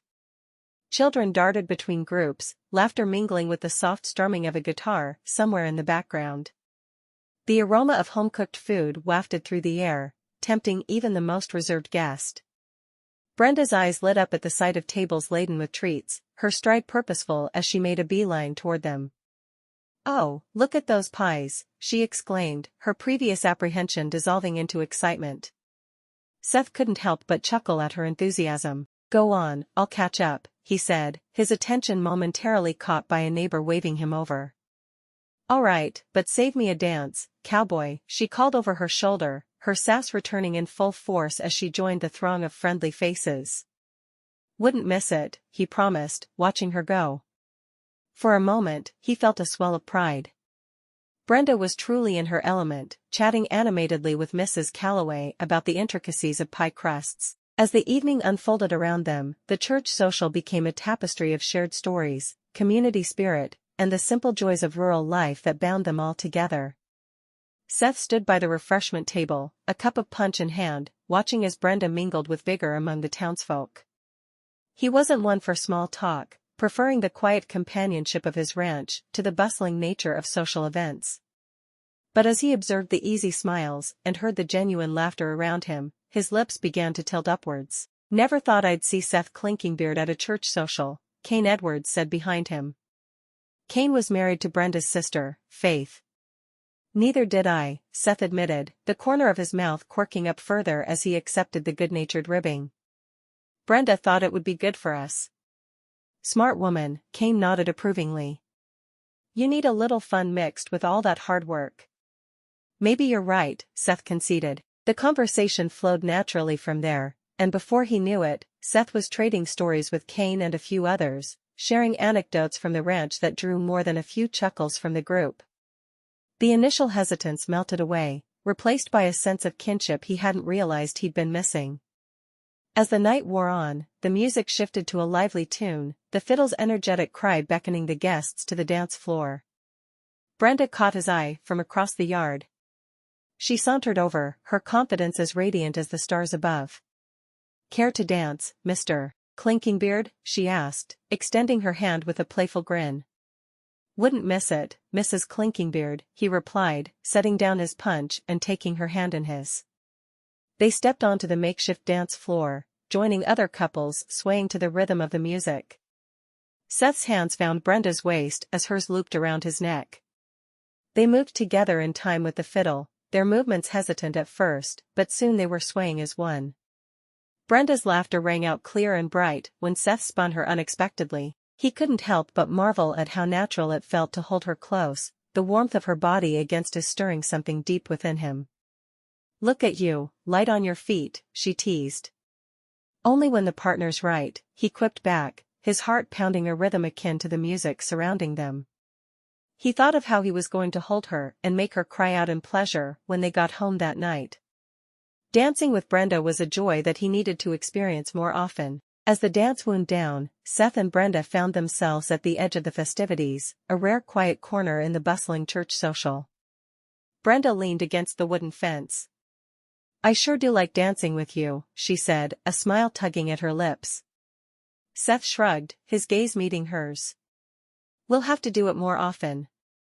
I was thinking that earlier. During our first dance." Brenda chuckled. "I'll say. Sometimes you really surprise me, Seth." "Same here," he admitted, running a hand through his hair, a sign of his unease. "You're not quite what I expected when they said bride from back east." "Disappointed?" "Quite the opposite." He let out a breath, his voice softer. "It's been better than I thought it would be." Though, he'd really expected to have a wife who would stay in her place and never complain, and that was not what he'd gotten when he'd married Brenda. "Me too." Her voice was sincere, her green eyes earnest. "This life, it's hard work, but I'm happy with you." "I'm glad." "Am I what you thought you'd have?" She laughed softly. "No, I was thinking life would be more like a fairy tale. Being with you, it's not the dream I had as a girl, but it's a good one. A real one." Seth nodded, feeling the truth in her words resonate within him. "It's a partnership. More than I ever thought to have." "Just remember your partner at home when you get too wrapped up in work," she said, smiling up at him. They stood in silence for a moment, the sounds of laughter and music floating over to them. "Come on," Brenda finally said, pushing off the fence. "Let's head back. Those early mornings wait for no man, or woman." Seth offered his arm, and she took it, her fingers squeezing gently in agreement. The walk back to the ranch was filled with comfortable silence, the kind that spoke volumes about their growing bond. The stars above were brilliant. When they got home, Seth drew Brenda into his arms and kissed her passionately. Brenda responded with equal fervor, her arms winding around his neck as they kissed. Seth's heart raced at the tenderness of her lips against his, the unspoken feelings that flowed between them in that moment. He broke away, breathless, and looked into Brenda's eyes. "I never knew dancing could be so enjoyable," Seth admitted softly. Brenda smiled, a warmth in her gaze that reached the depths of Seth's soul. "It was wonderful, wasn't it? I think we make a good team on the dance floor." She took his hand and pulled him toward the bedroom. "But it's a different kind of dance I'm ready for now," she said softly. As they entered their bedroom, the air was thick with anticipation and an unspoken understanding. Seth watched Brenda's eyes, a mixture of desire and affection, as she turned to face him. Her hands reached for the buttons of his shirt, deftly undoing them one by one with practiced ease. Seth's heart thudded in his chest. He mirrored her actions, slowly untying the ribbons that held her dress together, revealing the soft curves of her body beneath the fabric. Their movements were unhurried, each touch deliberate and reverent. The flickering candlelight cast a warm glow over their entwined forms, creating shadows that danced across the walls in tandem with their growing passion. When he held her after they made love, he whispered, "I never thought I'd marry a woman who would enjoy lovemaking as much as you do." Brenda giggled. "Oh, I enjoy it. He kissed her forehead as he closed his eyes. "You're a good wife." "I try." Seth wiped the sweat from his brow as he reached for a nail. A shadow fell across the fence, and he looked up to see Brenda approaching, a tin pail swinging in her hand. "Thought you might be hungry," she said, setting the pail down with a gentle clank. She lifted the lid to reveal a pile of sandwiches, the bread still warm from the oven. She spread out a blanket. "Chicken salad," she announced, "your favorite." A simple meal, but it was the thought behind it that warmed Seth more than the Texas sun ever could. He couldn't remember the last time someone had made him something just because. "Thank you, Brenda," he said. "Having a pretty wife like you bring a picnic to me sure does make the day go smoother." She shrugged, a playful glint in her green eyes. "Figured it's about time I start pulling my weight around here," she teased. Seth chuckled, biting into the sandwich. The flavors exploded in his mouth: tender chicken, crisp celery, a hint of dill. It was perfect. "I think you're doing more than your fair share," he replied, his mouth half full. "Hey now, no talking with your mouth full," Brenda scolded with mock severity, wagging a finger at him. "Sorry, ma'am," he said. They shared a laugh, the ease between them as comforting as the shade of the oak tree they sat under. At that moment, he thought marrying Brenda had been the smartest thing he'd ever done. That evening, after supper, Brenda and Seth sat on the porch swing as they watched the sunset. "Beautiful, isn't it?" Brenda asked, her gaze fixed on the pastel canvas above them. "Sure is," he agreed, his tone matching hers in its quiet appreciation. "I want to thank you for taking me to the church social on Friday. I know you didn't want to go. But it was fun." "Sure was," he replied. "You've got a way of bringing joy into a room, Brenda." "Can't say I didn't enjoy myself because of it." Brenda's cheeks warmed at the compliment, and she looked away shyly. "I'm glad you had fun, Seth." "I did too. More than I thought possible." "Seems like we're doing all right," Seth said thoughtfully, his hand finding hers and giving it a gentle squeeze. "Building something together, making a life." "More than all right," Brenda agreed, squeezing back. "Never thought I'd be one for looking forward much," Seth confessed. "But with you, Brenda, I find myself thinking about tomorrow, and the day after, and well, all the days to come." "Me too, Seth. Me too." They sat together in silence for a while, just enjoying each other's company. "Tomorrow's another big day," she said. "Yep," Seth replied, his tone equally hushed. "Got to mend that fence by the lower field. And there's the new foal to tend to." Brenda lifted her head to look at him, her green eyes reflecting the moonlight. "Sounds like we won't be running out of work anytime soon."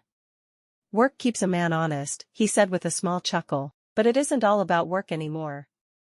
"I'm glad," she said, thinking of the laughter and warmth they'd shared since the church social. "I think we should be going to more socials, making friends, maybe even starting a tradition or two of our own." "Traditions, huh?" He seemed intrigued by the idea. "What kind of traditions?" "Who knows? Maybe something simple, like a weekly picnic under the stars, or planting an orchard, watching it grow year after year." Her voice was laced with hope, painting pictures of a shared future in the quiet Texas night. "An orchard," Seth repeated softly, the word rolling off his tongue like a promise. "I like the sound of that." They stood up together, bodies moving in sync as they headed back toward the house. "Let's start with that picnic," Brenda suggested, her hand finding his in the darkness, fingers intertwining naturally. "This Saturday evening? After work?" "Sounds perfect," he replied, his thumb tracing circles over her skin. Brenda hoisted a basket of just-picked vegetables onto her hip. "Need help with that?" Brenda called out, her voice light and teasing. Seth glanced up from where he was fighting with a weed, a grin cutting through the determination on his face. "Nope, this one's all mine," he said before giving the weed a victorious yank. "Show off," she chuckled, setting the basket down beside the porch. "Only the best for you," he replied while making a face, which earned him a playful eye roll. The garden was thriving under their joint efforts, much like the easy camaraderie growing between them. They moved into the shade for a respite, fetching cool drinks from the well. "I'm glad we decided to spend our Sunday afternoons together working on the garden," she said. "It's something we both enjoy. It may be work, but it's work we do together with smiles. What else can a man ask for?" Brenda planted a kiss on his lips. "Kisses." He laughed. "I like your kisses." "You'd best not be liking any other girl's kisses," she said in mock anger. "I wouldn't dare." "Only yours, Brenda." Chapter 9. Brenda busied herself with setting the table, the clink of cutlery against plates punctuating the quiet that hung in the air like the fine dust outside. Seth had just walked through the door. "Evening, Brenda," he greeted. "Evening, Seth," she replied without looking up. They sat across from each other, a simple stew between them. The kitchen was warm, the heat from the stove fighting the coolness that began to settle with the encroaching night. "Stew's good," Seth said, spooning a hearty portion into his mouth. "Thanks," Brenda responded, her lips curving into a half-smile. "So, how was your day?" "Hot. The cattle are restless with this weather." He paused, wiping sweat from his brow even now. "And yours?" "Same as always, hot. It's already October. When is it going to cool off?" "By the end of the month, it should be tolerable," he said, chuckling. "Do you not like the weather here?" Brenda sighed. "It's just so hot all the time." As they finished, Seth pushed his chair back and reached into his pocket, producing 2 slips of paper. He slid them across the table, toward Brenda. She eyed them curiously, before picking them up, her eyes scanning the print. "Tickets?" she asked, surprised. "Play in Fort Worth. It's called Lost, Strayed, or Stolen. I know you said you'd never really done anything like that, but I thought maybe we could try it together. We could use a night out, you know, enjoy something different." "Really?"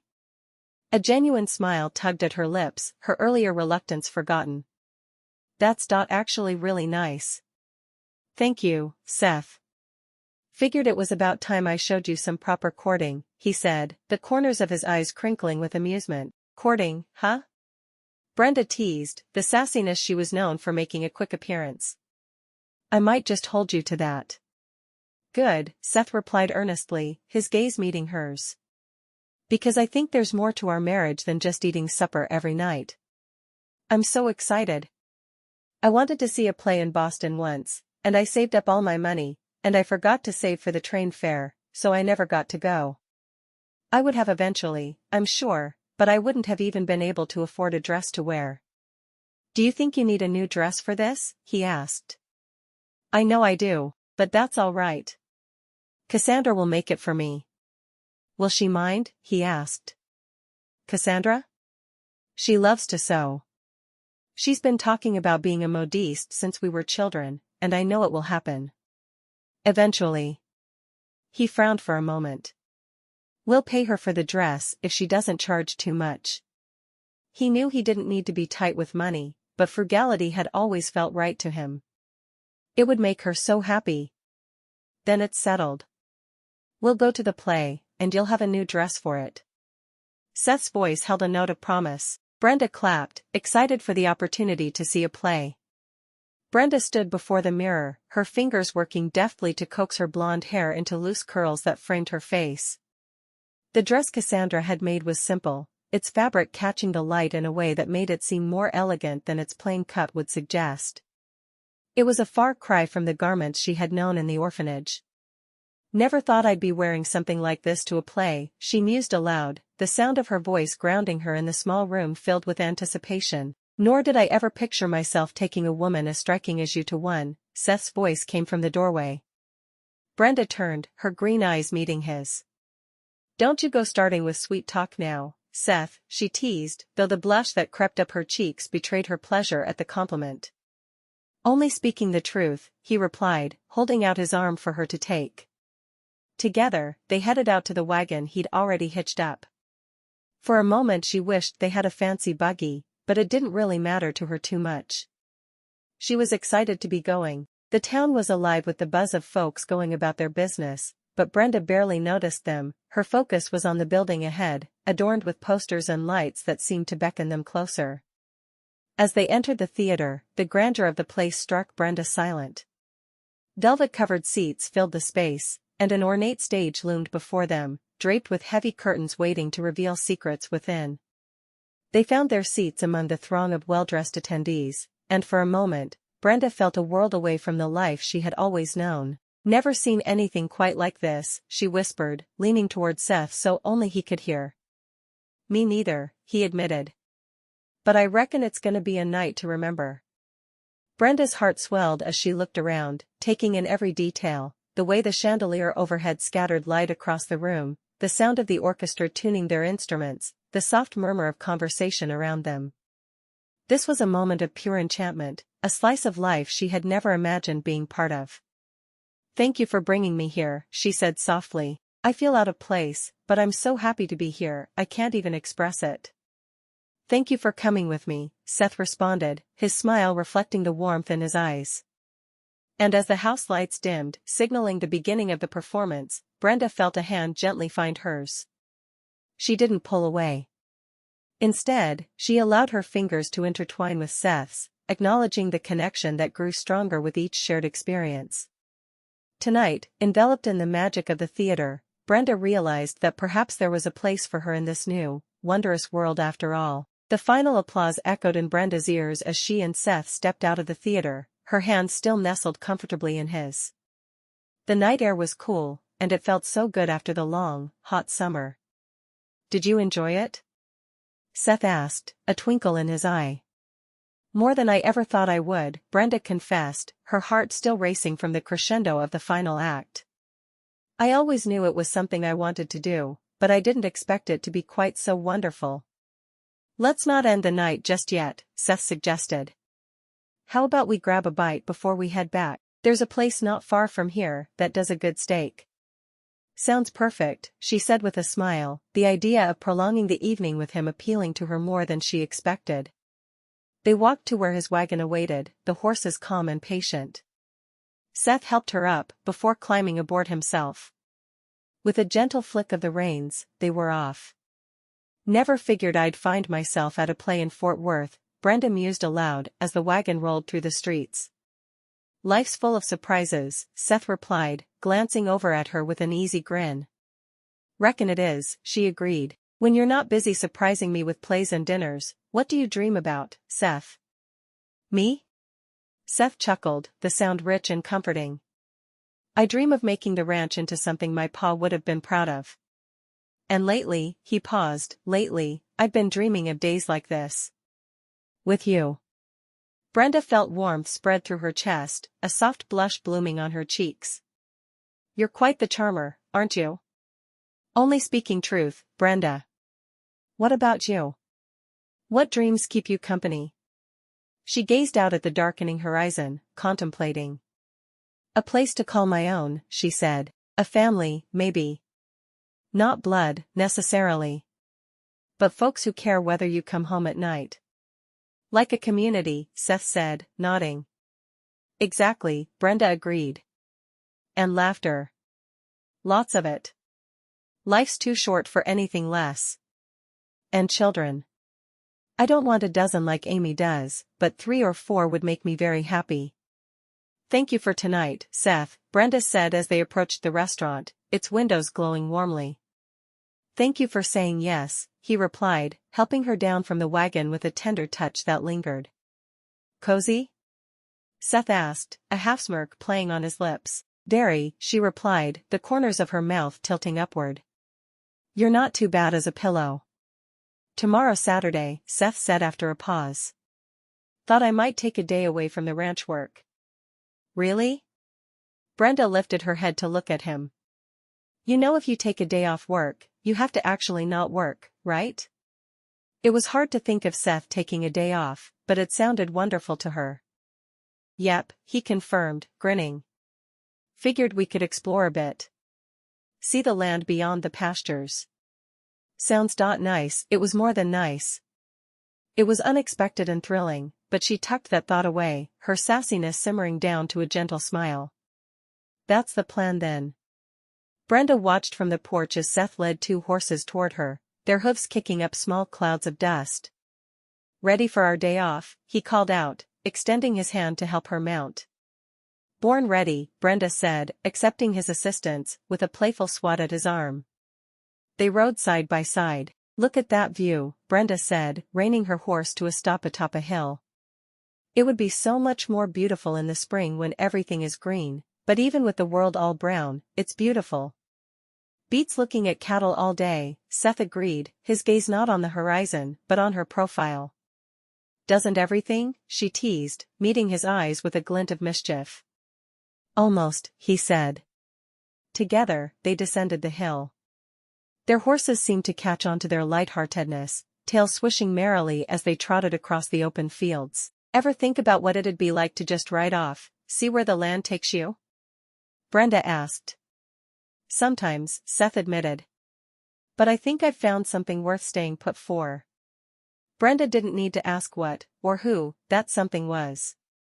She already knew, felt it in the way her heart skipped when he smiled, how the future seemed brighter with him in it.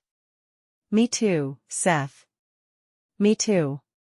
Brenda smiled as she saw the river, and she and Seth dismounted by the water's edge. Their horses grazed nearby, content in the lush grass. "Feels like the world's just ours for the taking," Brenda said, easing down onto the soft earth. She stretched her legs out. "I'm so glad you decided to take the day off. Have you ever done this before?" "Not when you were sick, of course, but just because you wanted to?" Seth shrugged.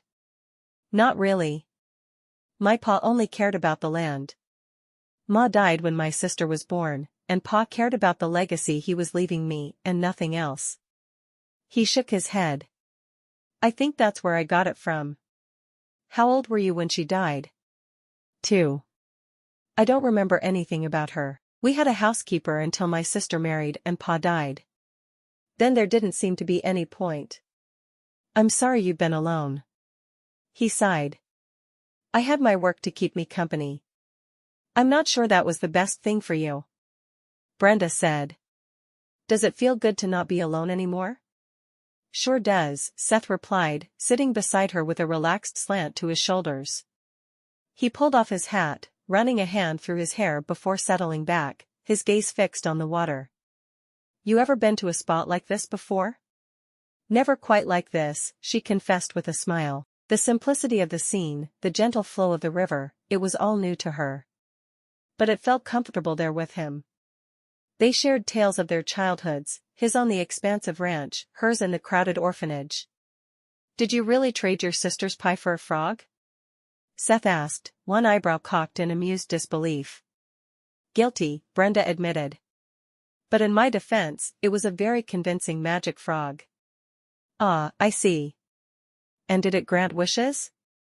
"Only the wish of seeing my sister's face turn the color of her cherry filling," she chuckled. "I thought Amy was going to strangle me in my sleep, and let's be honest, I deserved it." Seth shook his head, still grinning. Without a word, he stood up and wandered a few steps away, stooping down to where the wildflowers grew thick and abundant along the riverbank. "Here," Seth said upon returning, holding out a small bouquet of wildflowers. The colors were vibrant, a mix of blues, yellows, and purples, woven together by his rough hands into a token both delicate and strong. Brenda looked up at him, surprise etched on her features, before shifting into a warm, appreciative smile. "For me?" Her voice was soft, touched by the simple kindness of the gesture.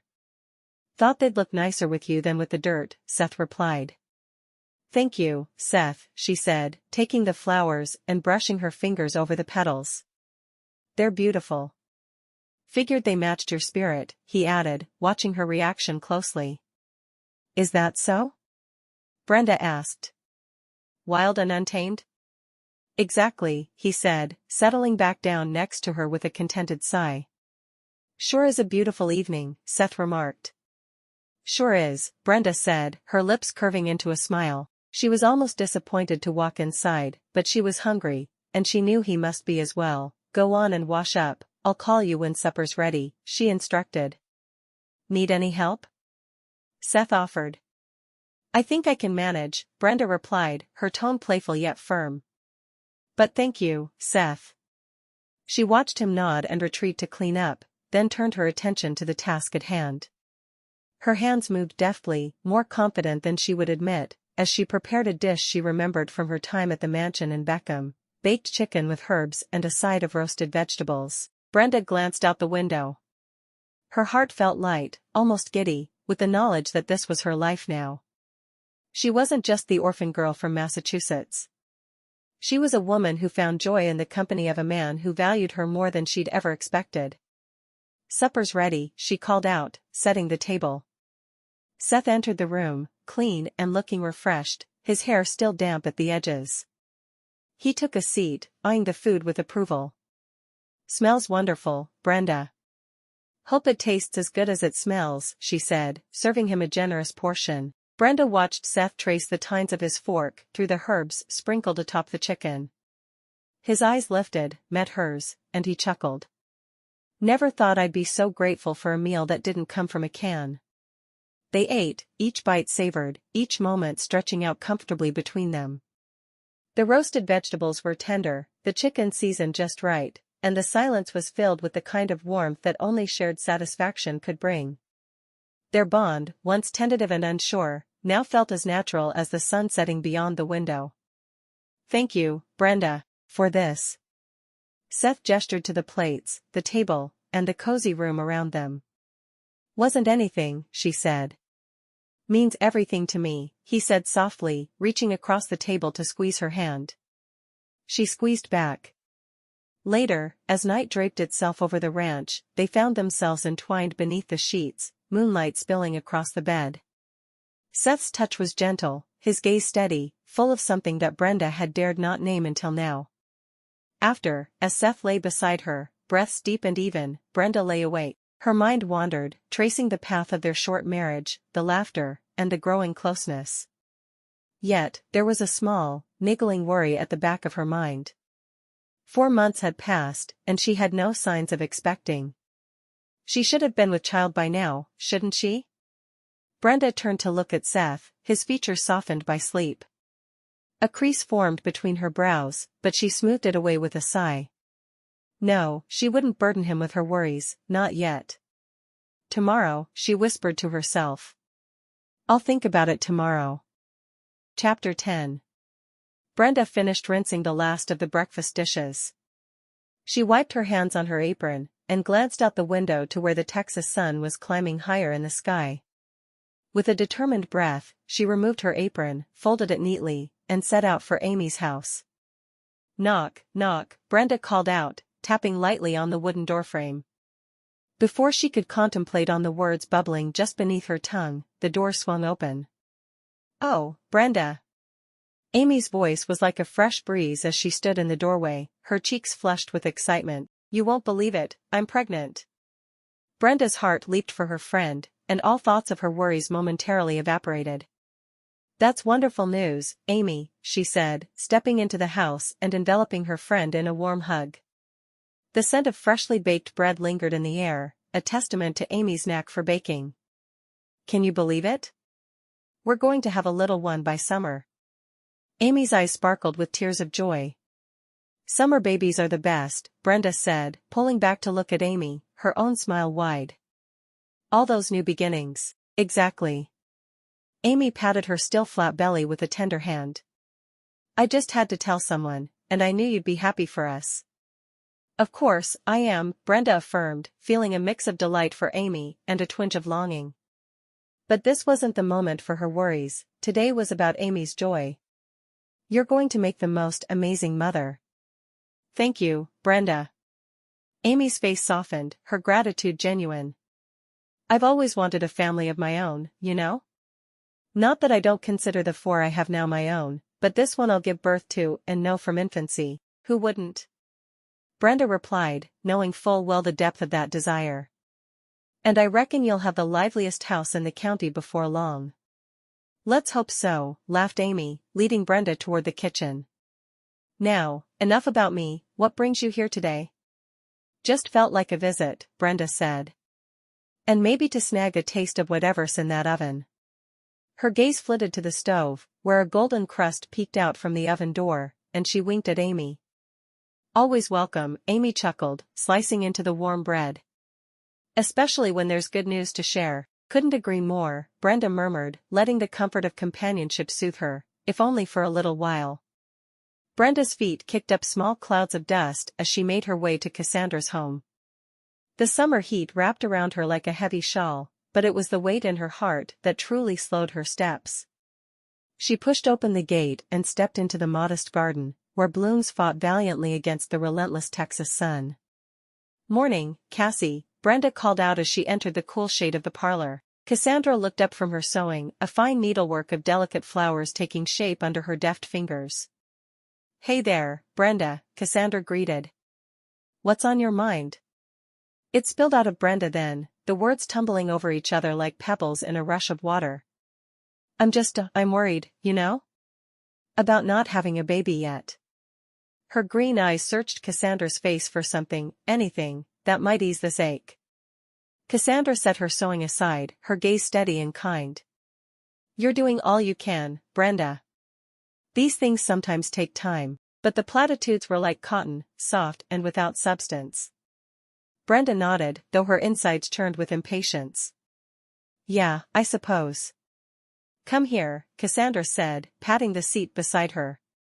Side by side, they sat in silence. "Thanks, Cassie." Brenda forced a smile, her gratitude real even if the comfort wasn't. "Anytime," Cassandra replied, picking up her sewing again. Leaving Cassandra's home, Brenda wandered toward Deborah's place, following the well-worn path between their houses like a lifeline. She found Deborah sitting on the porch, the click-clack of her knitting needles punctuating the afternoon stillness. "Deb," Brenda said, her voice hitching slightly, "do you ever wonder if some things just aren't meant to be?" Deborah looked up from her work, her brown eyes gentle, behind the spectacles perched on her nose. "Sometimes," she admitted, "but why do you ask?" "Ah, it's silly," Brenda waved a hand dismissively. "Just thinking about babies and all." "Give it time, Brenda," Deborah offered softly, her hands never stopping their dance with the wool. "Your home will be filled with little ones before you know it." "Sure," Brenda sighed, the word hollow as a drum.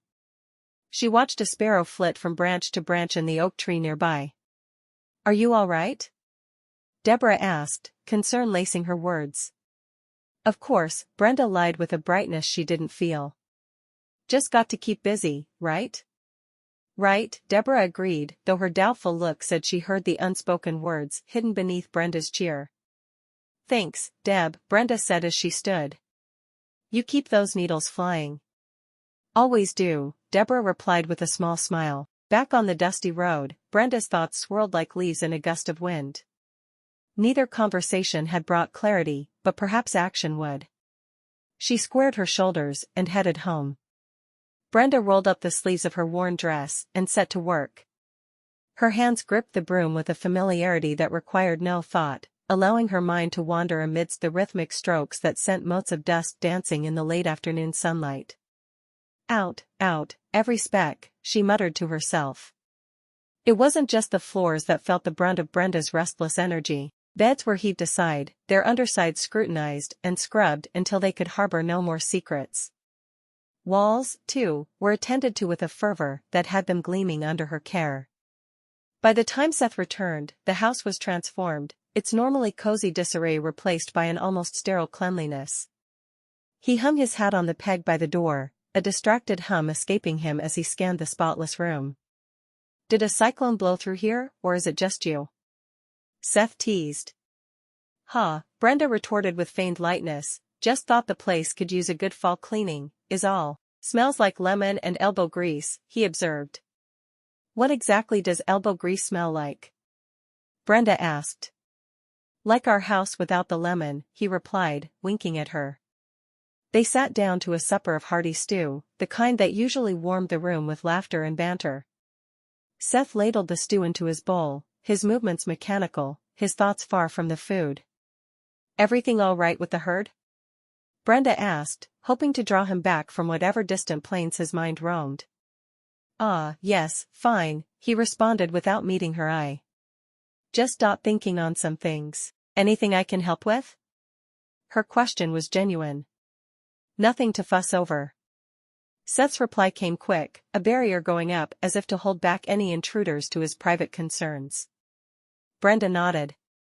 She wanted to tell him about her day, about the gnawing void that spurred her cleaning frenzy, but the words lodged in her throat, unsaid. Instead, she watched him, noting the crease in his brow and the way he pushed his food around the bowl. "Sure," she said finally, the single word heavy with unvoiced thoughts. She stood to clear the table, her motions precise and controlled, the clatter of dishes filling the space where conversation once lived.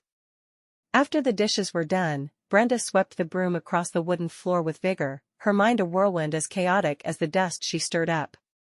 Her blonde hair had come loose from its bun, strands sticking to her damp forehead. She moved furniture, the usual spark in her green gaze dulled by an inner turmoil. "Brenda, you've been at this all evening," Seth's voice broke through the rhythmic swish of the broom. "Isn't it time to rest now?" She paused, leaning on the broom handle, her back to him. "Just need to get it done, is all," Brenda replied. The truth clawed at her insides, begging for release, yet she couldn't bring herself to voice it. "Not yet." Seth watched her for a moment longer before nodding and stepping back, his unease a silent shadow in the dimly lit room. Later, as they lay side by side in the darkness, the silence was a tangible presence between them. When Seth's hand reached out, seeking hers, Brenda turned away, her heart heavy. For the first time since they'd shared a bed, she couldn't bear the intimacy, not with the weight of her secret pressing down on her. She must be barren. There was no other reason for her not to be expecting. "I need to think," she whispered into the pillow, hoping he would understand her need for space. Her thoughts raced, grasping for solutions where none seemed to exist. A memory surfaced, clear and promising, the book of receipts at the general store, its pages filled with wisdom on the medicinal properties of herbs. Her knowledge in that area was strong.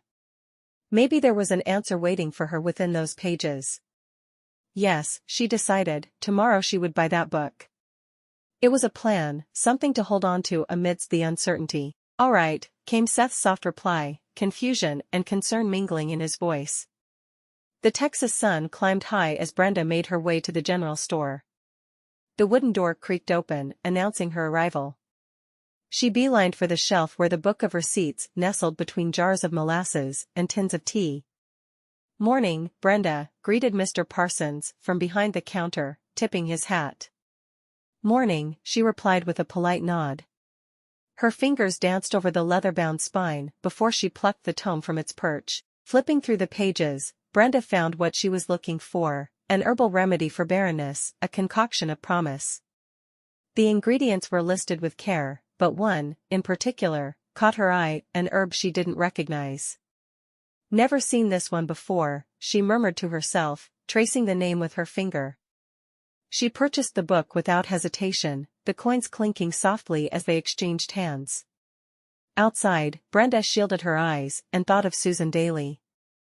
If anyone knew about healing herbs, it would be Elizabeth's sister, blessed with a brood of her own. A short stroll down the dusty road brought her to Susan's homestead. Susan was seated on the porch, peeling apples with practiced ease. "Hey there, Susan," Brenda called out, as she approached. "Hello, Brenda. What brings you?"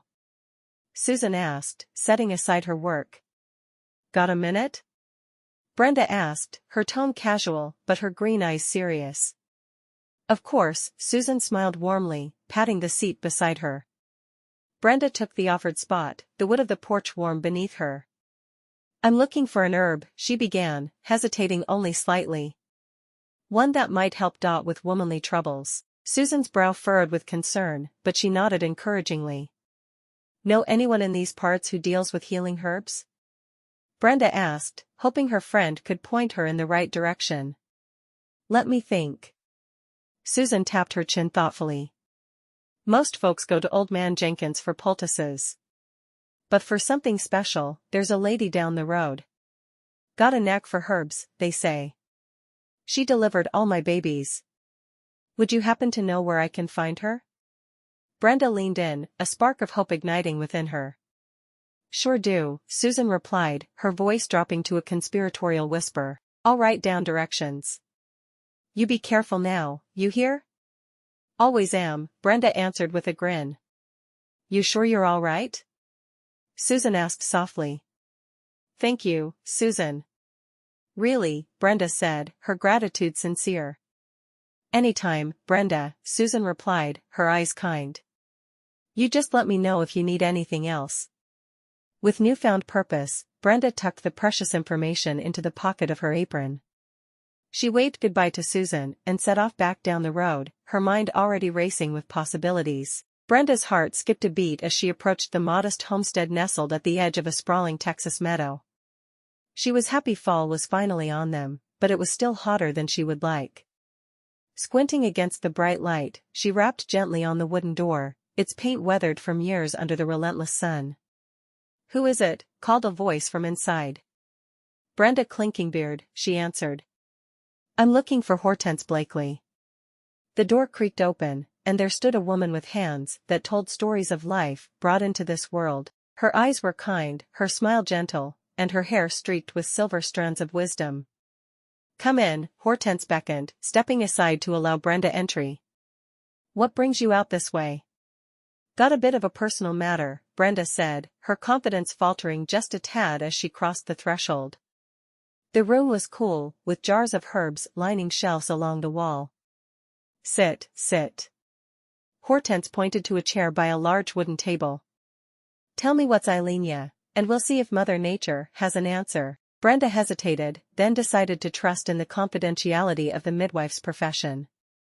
Well, it's just that. I've been trying to conceive, and nothing's come of it yet.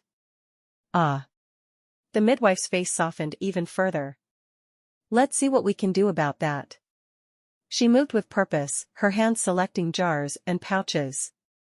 Brenda watched, captivated by the smooth efficiency of her movements. Here's red clover, full of isoflavones, good for fertility, Hortense explained, handing her a small bundle. And raspberry leaf, to strengthen the womb. Another pouch joined the first. Make these into a tea, morning and night, Hortense instructed, her tone both commanding and comforting. Thank you, Brenda breathed, relief washing over her. How much do I owe you? Nothing for now, Hortense replied with a wave of her hand. You bring me good news of a babe, and we'll call it even. Brenda smiled, her spirit lifted. She felt lighter as she left the midwife's home, the pouches of hope in her pocket. Chapter 11. Brenda's fingers wrapped around the warm ceramic of her teacup, steam curling up like a lazy cat stretching in the sun. She brought the cup to her lips, the herbal aroma mingling with the scent of home-baked bread that filled the kitchen. The tea was a new habit, one she'd taken to morning and night with a kind of religious fervor. Another batch of that special tea, huh? Seth leaned against the doorframe, his eyes flitting between the cup and her face. A teasing smile played on his lips, but there was a hint of curiosity behind his casual stance. Can't seem to get enough of it, Brenda replied, keeping her voice light. Just love the taste. Seth raised an eyebrow but didn't press further, turning his attention back to the ranch work that awaited him outside. Brenda watched him go, relieved. If he knew the true purpose of her tea drinking, that it was a fertility blend, she wasn't sure how he'd react. Not yet, anyway. Would he even want her to remain his wife if she couldn't have the children he wanted? Later, as the Texas heat waned into a gentler warmth, Brenda found herself at Hannah's modest home. She knocked lightly. Hannah greeted her sister with a smile, the lacework in her hands momentarily forgotten. What brings you by, Brenda? Thought we might stir up some Christmas cheer. How about throwing a party for the church this year? Brenda asked, already picturing the festivities, the joy it could bring. Sounds lovely, Hannah said, though her gaze drifted, hinting at thoughts that wandered far from holiday merriment. But you'll have to spearhead it. And Brenda? Yes? I'm still wrestling with my faith. You know that. Hannah's words were soft, spoken more to the floor than to Brenda. I married a good man in Amos, but God and I were not on speaking terms. Doesn't mean we can't spread a little goodwill, right? Brenda nudged her sister's knee with a playful smile. We'll make it a party that even God would attend if he got an invite. Hannah chuckled, her tension easing. All right, let's plan a Christmas party. Good. Brenda's heart swelled with a sense of purpose, her mind already racing with ideas. This party would stop her from spending all her time worrying about not having a baby. Brenda, with her blonde hair tied back and a notepad in hand, could barely contain her excitement as she bounded from one sister to the next. Her green eyes sparkled with the light of the upcoming festivities, and her voice carried the tune of holiday spirit through the warm air of Fort Worth. "All right, Amy, you're on pies. And Jane, I want your cornbread dressing," Brenda directed, scribbling down notes as she went, assigning culinary tasks with the confidence of a general leading her troops. "Are you sure we can pull this off in a month, Brenda?" Jane asked skeptically, wiping her hands on her apron.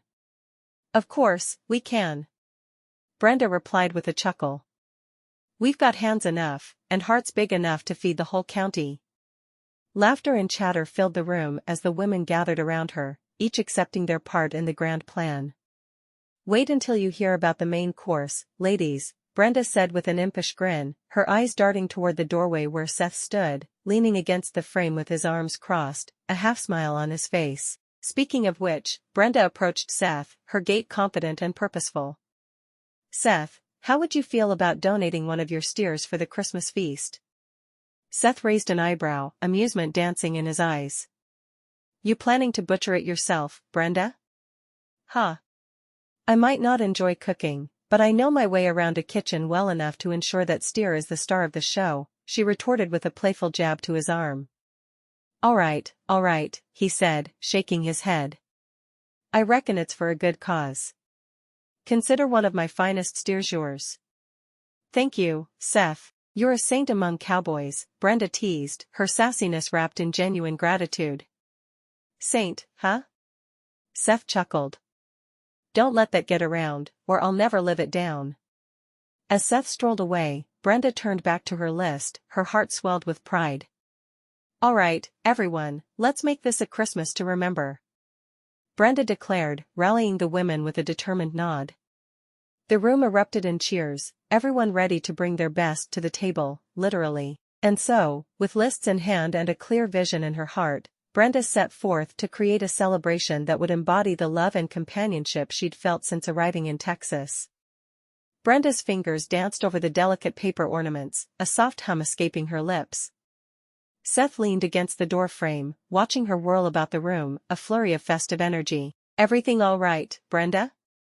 His voice was tinged with a mix of concern and curiosity as he took in the scene before him, garlands strung across the walls, an evergreen tree filled with homemade baubles, and tables groaning under the weight of her meticulous plans. "Never better," she said, not pausing in her labors. "Just got to make sure we've got enough sugar for the cookies, and yarn for the garlands, and can't forget the secret gift exchange." Her list seemed endless, but her eyes sparkled with the thrill of it all. "It felt good not to worry about having a baby so much. Seems like a lot for one person," Seth said, his gaze following her every move. "Maybe," Brenda conceded with a grin, "but when has that ever stopped me? Besides, I've got the whole church pitching in." "True enough," he said with a chuckle. "Just don't wear yourself out before the party even starts." "I'll do my best," she responded. Later, Brenda found Hannah in the quiet of her home, crochet hook in hand, calm as ever. As Brenda laid out her grand plans, Hannah's brows rose, her hand stilling mid-stitch at the extent of her sister's ambition. "Goodness, Brenda, that's quite the undertaking," Hannah said, a touch of awe threading through her words. "It's our first Christmas as married women," Brenda replied with a laugh. "I want this Christmas to sparkle, especially for the little ones." "Nobody but you could pull this off," Hannah said with a fond smile, her admiration clear despite her shock. "Help me with the lace for the tree, and we'll call it even," Brenda suggested. "Sounds good to me," Hannah agreed, already envisioning the intricate patterns she'd create. "Perfect, this will be a Christmas like no other," Brenda declared, her heart swelled with love for her community and the shared joy the season would bring. Brenda knocked on the doorframe of Susan's bustling kitchen, a smile playing on her lips. "You'll never guess who I've roped into the Christmas baking brigade," she announced with a hint of mischief in her eyes. Susan looked up from where she was sorting through a pile of flour sacks and grinned back. "Who'd you manage to convince this time?" she asked, wiping her hands on her apron. Jane, Brenda said, gesturing over her shoulder where Jane stood hesitantly, a flour-dusted rolling pin in hand. She's decided to take charge of the cookies. Is that so? Susan raised an eyebrow in playful skepticism, turning her attention to Jane. Isn't she doing the dressing as well? I might not know my way around a kitchen as well as some, Jane confessed, but I can learn. And everyone loves cookies, right? Right you are, dear, Susan agreed, her voice warm. She moved toward Jane and took the rolling pin, guiding her hands with an experienced touch. We'll make a baker out of you yet. Thanks, Susan, Jane replied, her tentative smile growing more confident. I'm sure glad to be helping out. It's been months since I got to Texas, but things like this, they make it feel more like home. Christmas has a way of doing that, Brenda chimed in, leaning against the counter and watching the two work together. And who knows, maybe all this cookie baking will help you make up your mind about those suitors of yours. Maybe, Jane said, glancing out the window. Or maybe I'll just become Fort Worth's most eligible cookie baker instead. The three women shared a laugh. In this simple act of baking, they found the thread that wove them closer, binding them together in the fabric of their small community. Brenda sat back on her heels, surveying the room bustling with preparations for the upcoming Christmas party. Her gaze landed on Susan, who was orchestrating a merry chaos of children and decorations, with a grace that made Brenda grin. The woman was a whirlwind of efficiency, her skirts swishing as she moved from one task to another, her laughter mingling with the cacophony of festive sounds. Got your name for the gift exchange, Brenda called out over the noise, catching Susan's attention. Did you now?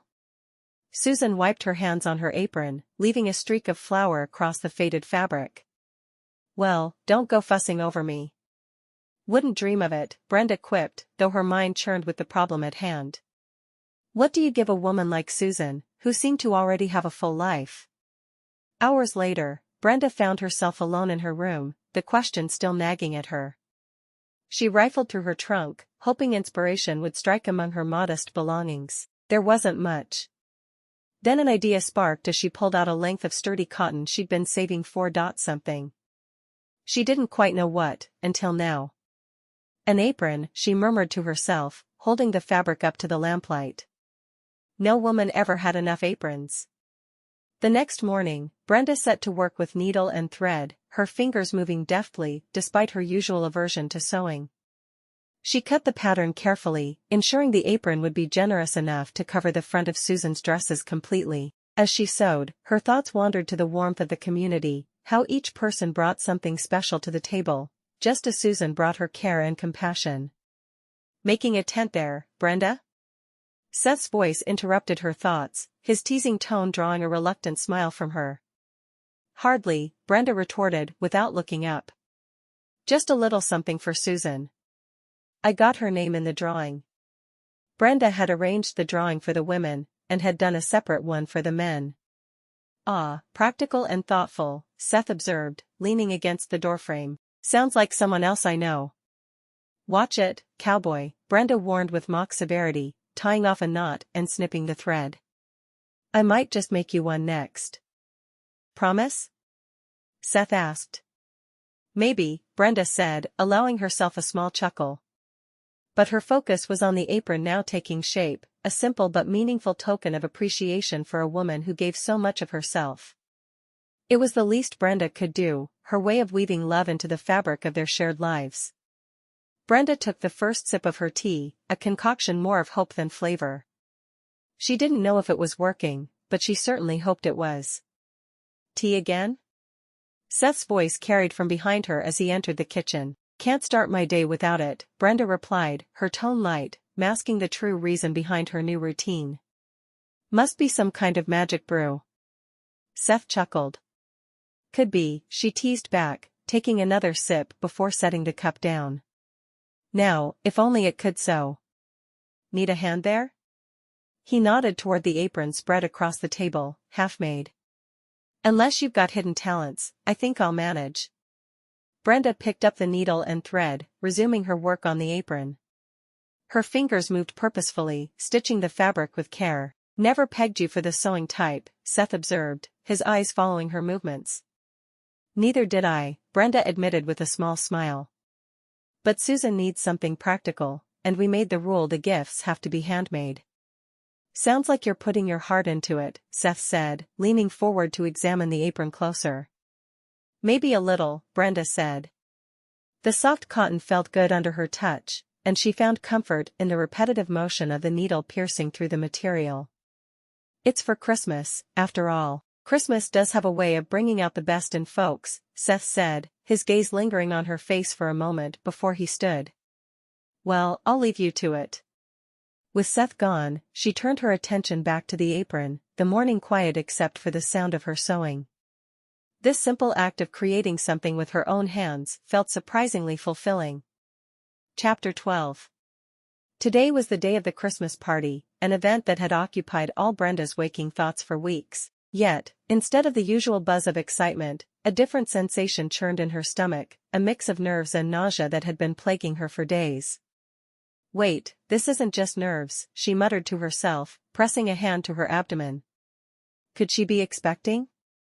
She quickly donned a simple dress, its fabric worn but clean, and made her way to see Hortense the midwife. The walk was short, but Brenda felt each step with a heightened sense of awareness.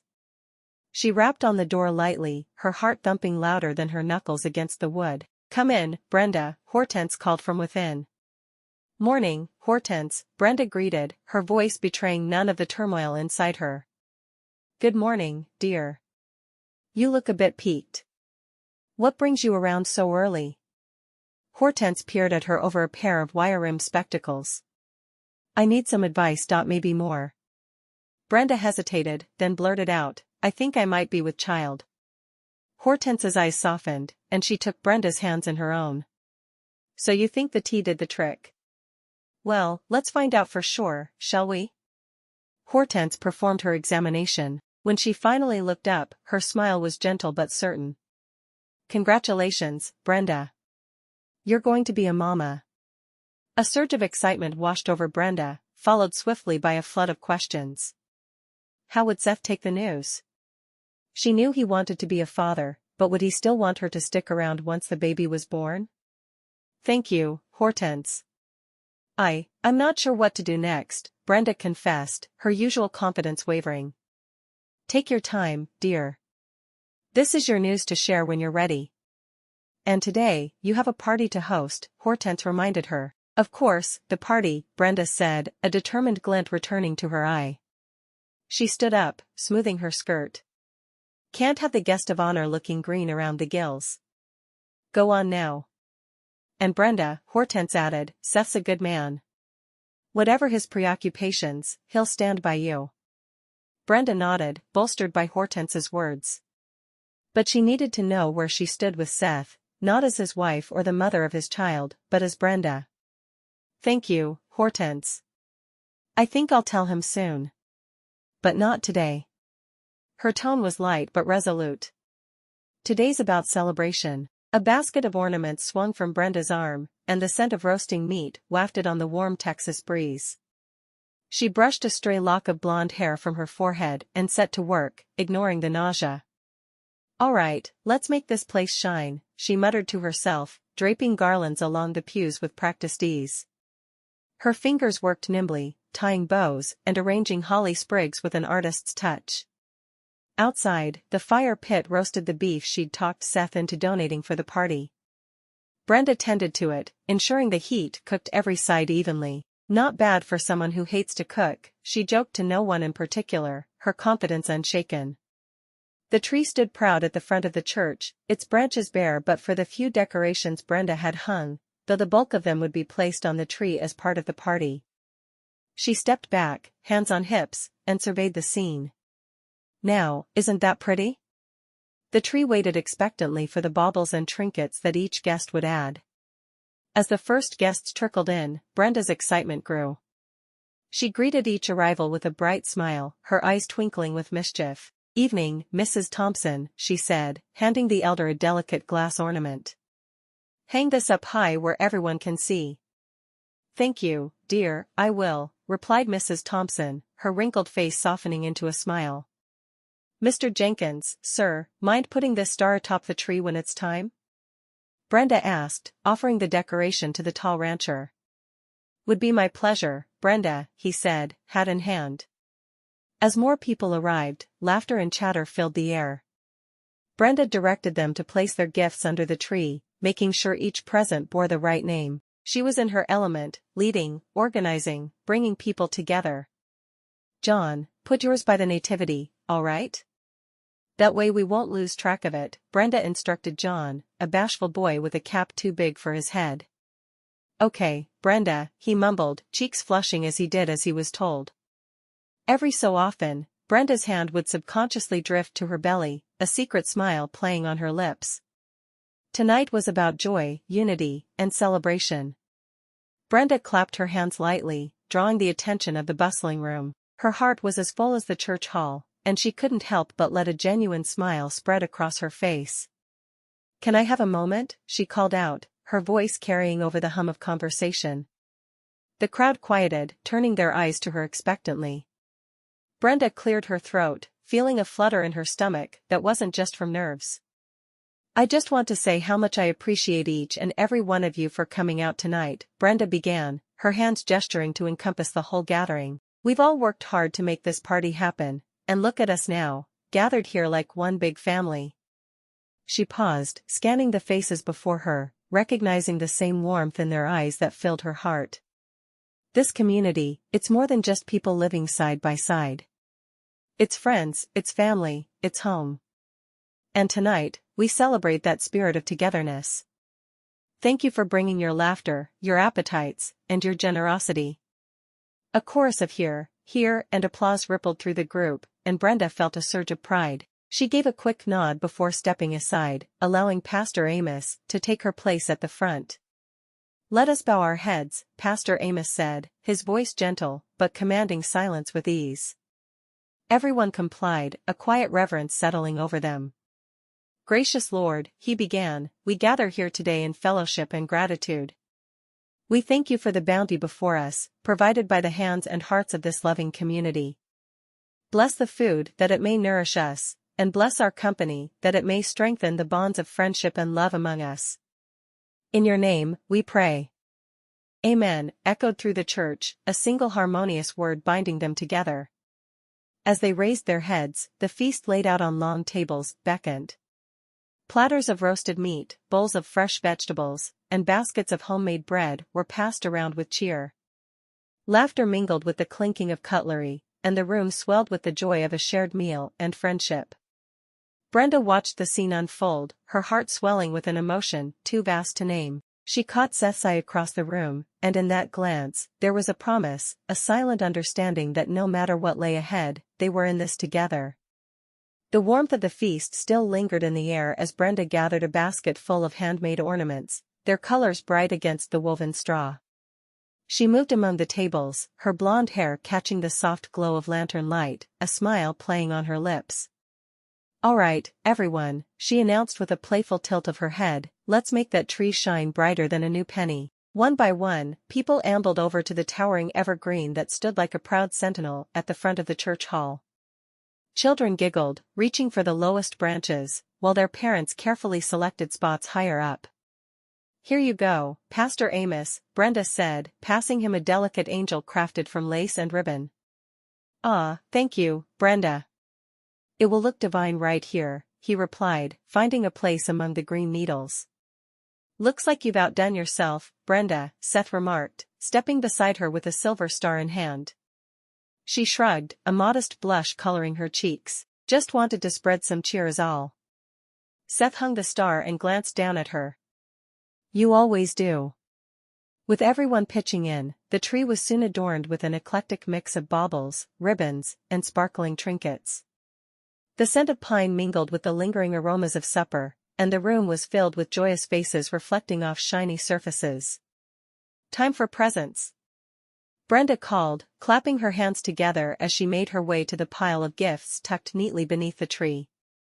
Faces lit up like the lanterns overhead. Little Mary, this one's for you, she said, handing a neatly wrapped package to a small girl with wide eyes. Thank you, Mrs. Clinkinbeard. Mary exclaimed, her voice filled with excitement as she tore into the paper to reveal a hand-carved wooden doll. Mr. Jenkins, catch.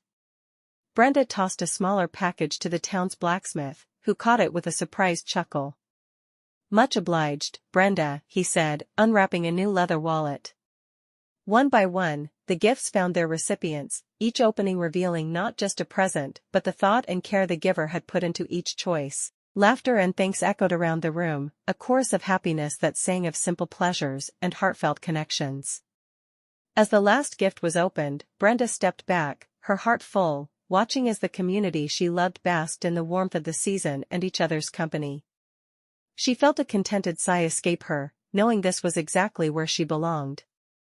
Brenda watched as Susan Daly approached, her eyes shining with a mix of gratitude and surprise. In her hands, she held the apron Brenda had made just for her. "Brenda, this is just beautiful," Susan exclaimed, her voice laced with sincerity as she ran her fingers over the stitching. Without another word, she wrapped Brenda in a tight embrace, the kind that spoke volumes in the absence of words. "Couldn't have pulled off this party without your help, Susan," Brenda replied. "You're like the star atop our Christmas tree, bright and guiding." Susan pulled back, laughing softly. "And you're the one who got the tree up in the first place. We all owe you a heap of thanks." As the two women shared a moment of mutual admiration, the room around them buzzed with the sounds of a party in full swing.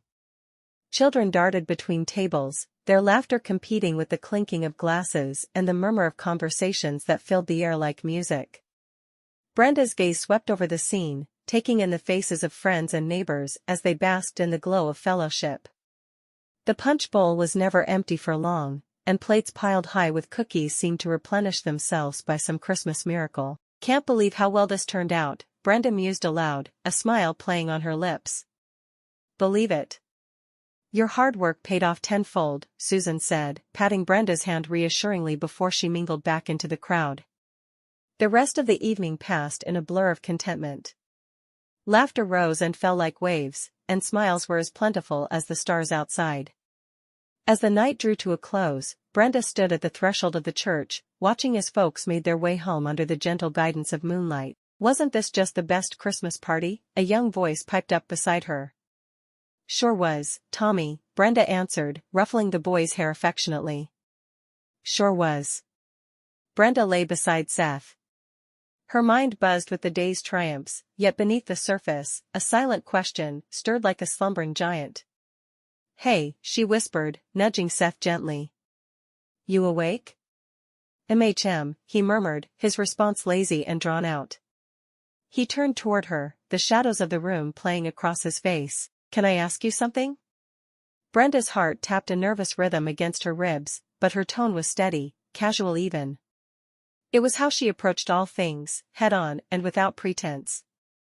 "Of course," Seth replied, propping himself up on one elbow, his attention now fully on her. "What would you think if we couldn't have kids?" The words fell into the silence between them, heavy with the weight of her unspoken news. Seth's brow furrowed for a moment, not in frustration but in thought. "Brenda," he began, his hand finding hers in the darkness, his grip firm and reassuring, "I married you for children, we both know that. But you not being able to have them wouldn't make me not want you in my life. Besides, it hasn't been that long. It'll happen." "Really?" She searched his face for any sign of hesitation, but found none. "Really?" His thumb brushed softly against her skin. "Kids or no kids, it doesn't change a thing. We're in this together."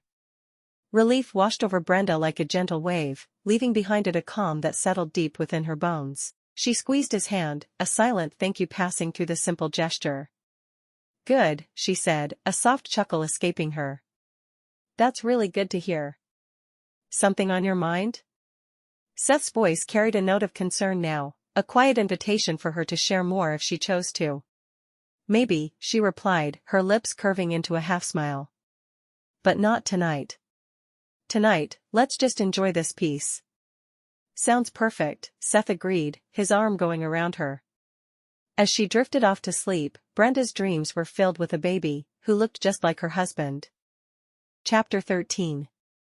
Brenda and Seth sat side by side on the porch swing, each lost in their own thoughts. "Beautiful evening," Seth remarked.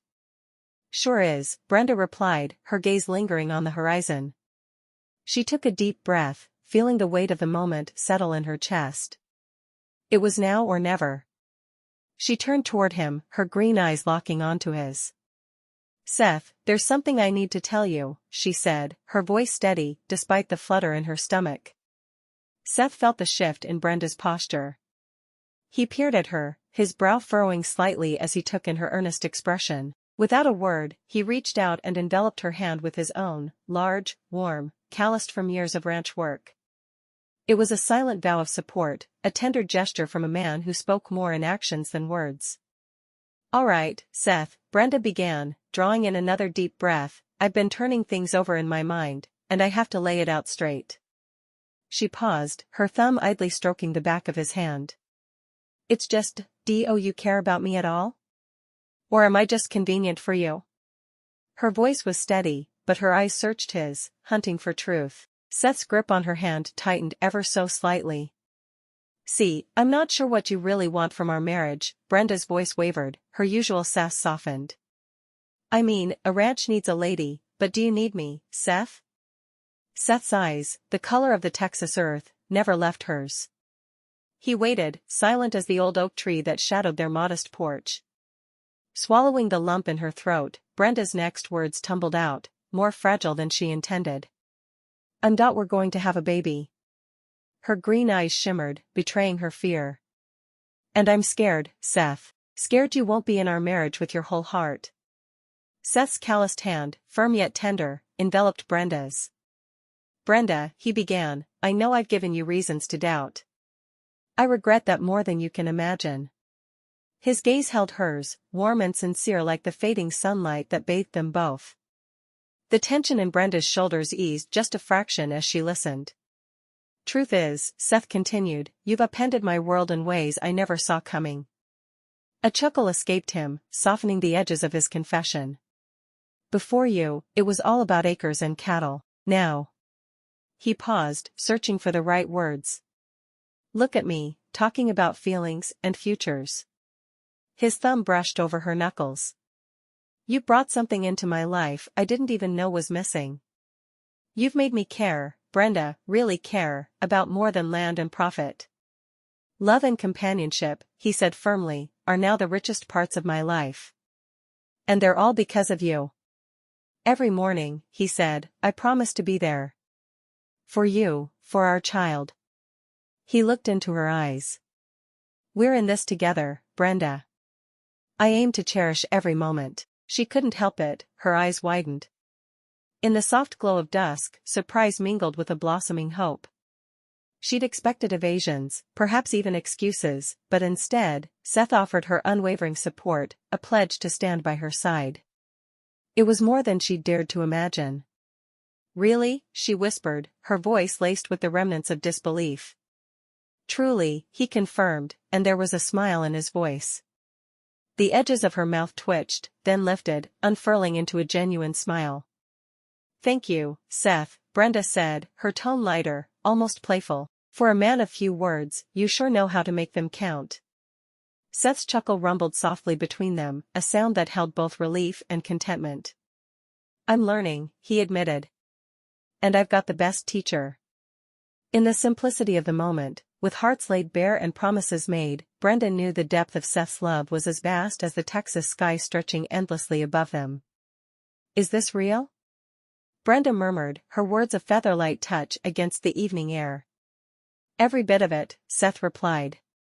They wrapped their arms around each other. Brenda nestled into Seth's embrace, her sharp wit and sassiness melting into the warmth of his chest. His arms tightened around her, a solid testament to his commitment. Whatever comes our way, we'll face it together, he said. Side by side, Brenda agreed. Look there, Seth pointed with his free hand, first star of the evening. Make a wish?